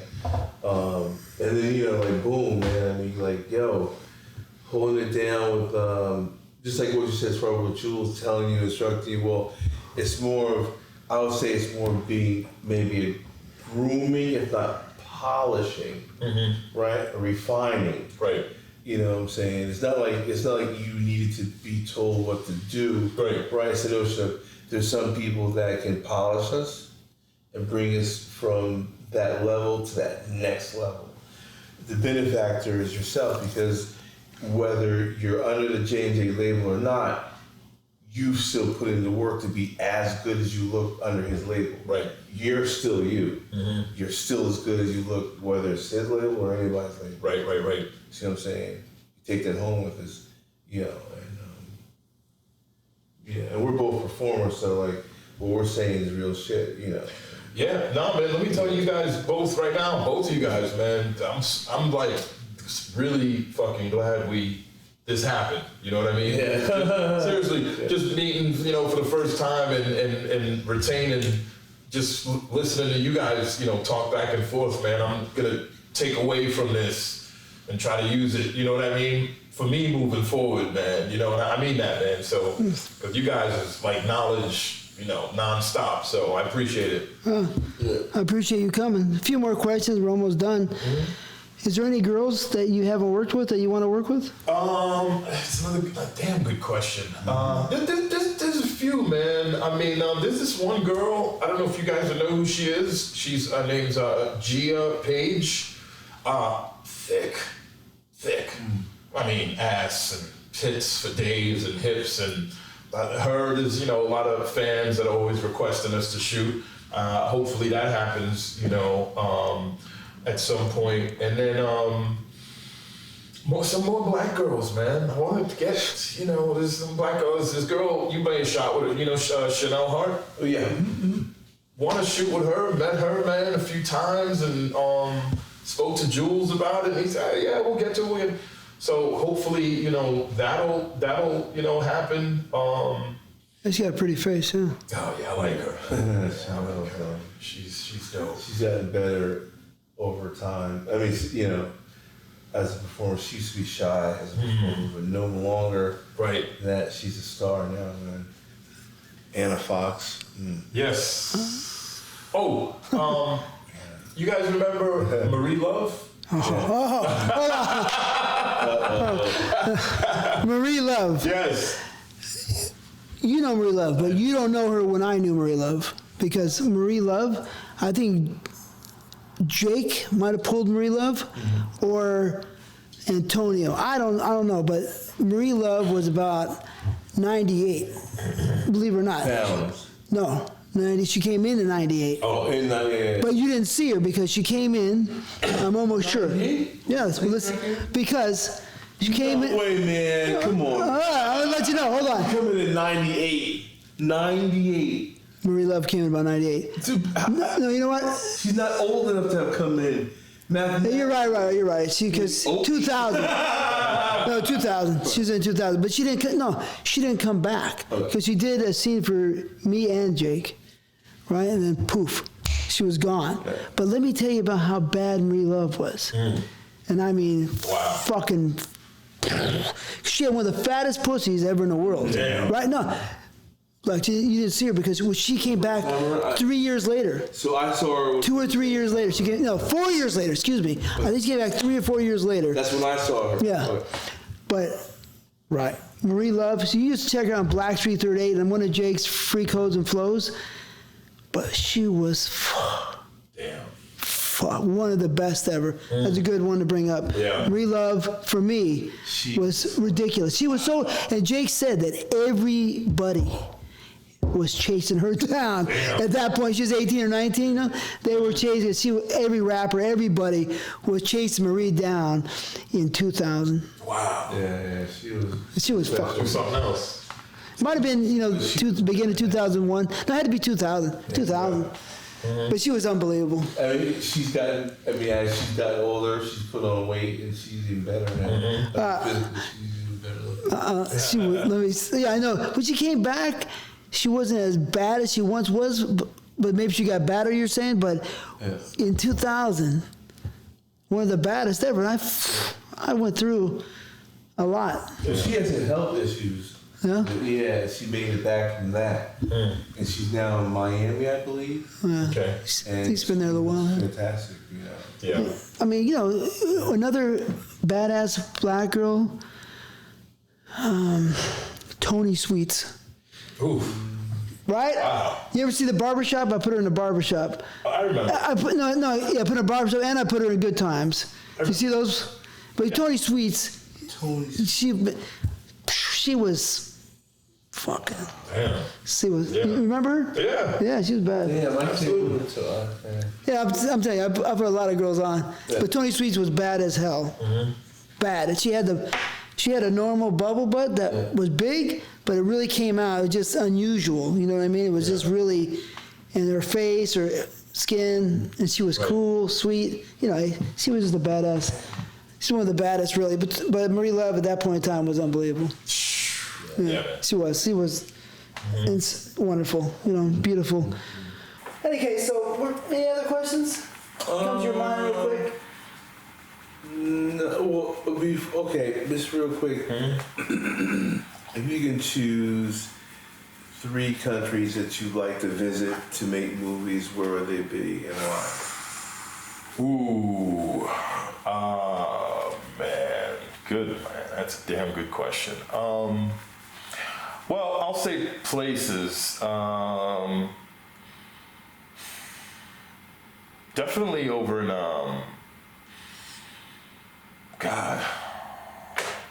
Colombia is one place I'd love to go to shoot. I can arrange that. Colombia for sure. No, listen, I'm the first person to ever shoot in Colombia. No shit. Yeah, man, you go down there. I owned Colombia for a long time. Damn. Oh shit. Okay. 98. Okay. Colombia's one. France. Definitely always wanted to go over to France. And I mean, just the UK. UK in general, man. To go over there and wreak some havoc, man. Because these are places I've never been to. But, because, in social media and, you're getting hit up and requests from all these girls who are in the business, working abroad. I'd definitely like to go there and, experience that. Oh, you know what? Then on another note, what would you, have you ever thought of, or what would you say about a trip to hedonism, and what have you heard about it? Now, being in the lifestyle. Right. Is that in the grill? In the grill? It's, no, well, there was one in the grill, but this one would be in Jamaica. It's in Jamaica. Yeah. But In the grill in Jamaica, yeah. It is Ocherias? closed. But that was but now it's like it's Negril. or Well, there was Negril was number 1 right. in the beginning. Which is I shot Blackstreet in Jamaica Yeah. No shit. in 2000. Wow. And so it's Negril. So have you ever thought about? Has anybody told you about it? Maybe. Yeah, I've heard a lot about it. So, I I heard. So was you? I've never gone, but man, I came close to going when I was in the lifestyle. This close, and it never materialized. But I heard that it's off the chain. You know, That shit, yeah. You've been? Yeah, man, I gotta get my hips fixed. I gotta get double hip replacement, then I get my implant and my tooth in the front, and then I'm going Hito. But not before going to Captag in August is my target. But I'm saying from a lifestyle standpoint, Right. Hito, man, you gotta go there. That's big game hunting. You Yeah. have a great time. Yeah, 'cause just imagine walking around, you know, butt naked, for the majority of the resort. Right. You end up with a lot of fun to be had. Oh yeah, no, for sure, for But sure. it's always good to go with a couple, because if you go as a couple, right, the girl that you're with, or, your lady friend, if she has a pass and you have a pass, so everybody have fun, right? And a lot of times guys are like, oh, hell no. But see, what they fail to realize is ultimately a woman's going to want to maybe fuck a few guys, not every guy. Yeah. I mean, so maybe 4 or 5 guys, maybe Right. 5 at the most. But for every 5 that she wants to bone, there's going to be like 15 that you want to. Right. And that's when you're like, you know what, honey? No, go right ahead.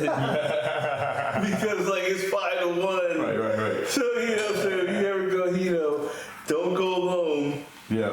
Bring a wonderful chick with you that you don't mind her having her fun, because yours will be exponentially greater. And Yeah. all you gotta do is what we talked about swinging before. Right. Is don't fuck it up. Right. right. No, definitely. I was there. I didn't do it. Hey, Walk by there. Well, I'll say this, man, before we wrap it up. The porn in general needs both of you guys back, man. To the mix, man. It needs to happen, man. Even if whether it's a limited basis or whatever it is, man. You guys should both be. Shit, jump back in that shit, man. Come on. I'll come back as Robo Hip. The Robo Hip master. The knowledge out of both you guys, man, is shit. That shit is so deep, man. And again, I'll say thanks a lot, man, for Thank you. We have 2 more questions. Okay. All right. I've asked this different times. The future's, who knows what the future really is going to bring? But I'm going to give you an ultimatum here. Okay. You have, we're not the only life force out there. I think if someone believes that, I think they're out of their mind. Right. So, and if they believe that, don't listen to this. We're not alone. Yeah, right. So either have an alien, female alien come down. Yes. You can work with this female alien, or you can work with a new robot. 40 years from now, 30 years from now, I believe robots have latex skin, look like women, have bionic pussies, Right. and probably be hotter than most girls. Right. They're probably going to take the image or a scan a body, take a brain scan possibly, or a chip or something, Right. insert it into the robot, and give you that personality girl. Right. So you have the robot or you have the alien. Which one do you want to fuck? Man, I gotta give that some thought for a second or two. Although the robot would probably be like on some indestructible type shit. You could probably have your way with her in any way, shape, or form, and that's hard to pass up. I'm rocking with the alien. I'm going with the alien, man. Me too. I gotta go down that street. It's, just a lot of the unknown, being there. So yeah, I'm going with the hot alien. I think that we should try to solicit some alien girls and have an alien orgy. But each alien is from a different planet or a different galaxy. Right. And it's going to be on a Kraken. Do it. You down? Hell yeah. Let's do it. I'm like the black ass Captain Kirk. Because it's organic. Yeah. You know what I'm saying? Totally. I just want to because if it was a robot, You know what I'm saying? Did you feel the body temperature? Oh, you Yeah. can feel it. It's a simple Something warm like that, hydraulic system in there. Yeah. Yeah, you can feel, and they will have the look, and the walls will probably be able to, Yeah. you know. Yeah, for sure. Nah, but you know what? I don't know, man. You can't duplicate that moment when it's almost like an out of body experience. You're not gonna get that from a robot. Yeah. You don't get that when there's just organic things Right. touching each other, not For sure. organic to inorganic. And, you know what I'm saying? Kind of, unless we were generated and constructed, and that would be something, right? But we don't know. We don't know. But this is not that show. Yeah. But, this is the last question. In your experience in this business, can you describe how you feel about it, or just your experiences in 2 words? In porn. In 2 words.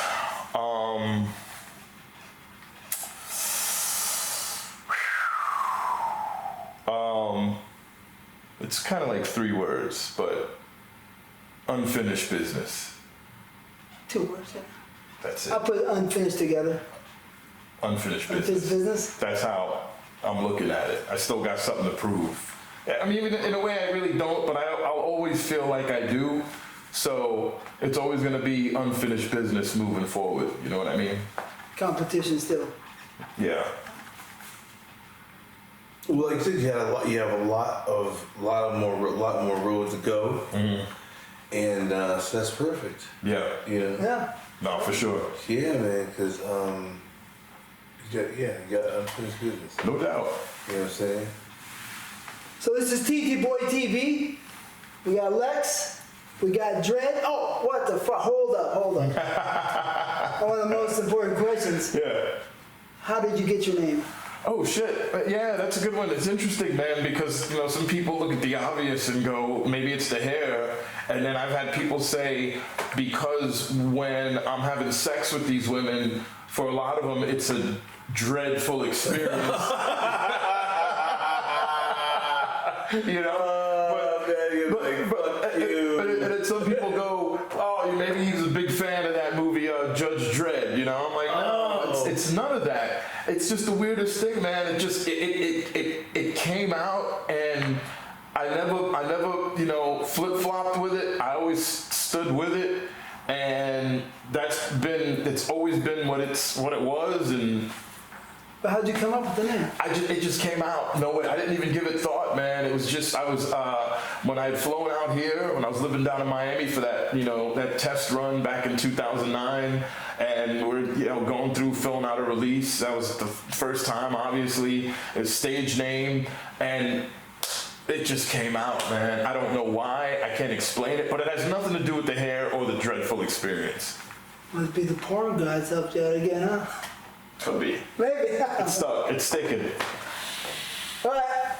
TTBoy TV, thanks for watching. Pleasure, Thanks man. for coming. No doubt. Peace. Anytime. My pleasure, man. New York. We got New York up in here, No doubt. East Coast.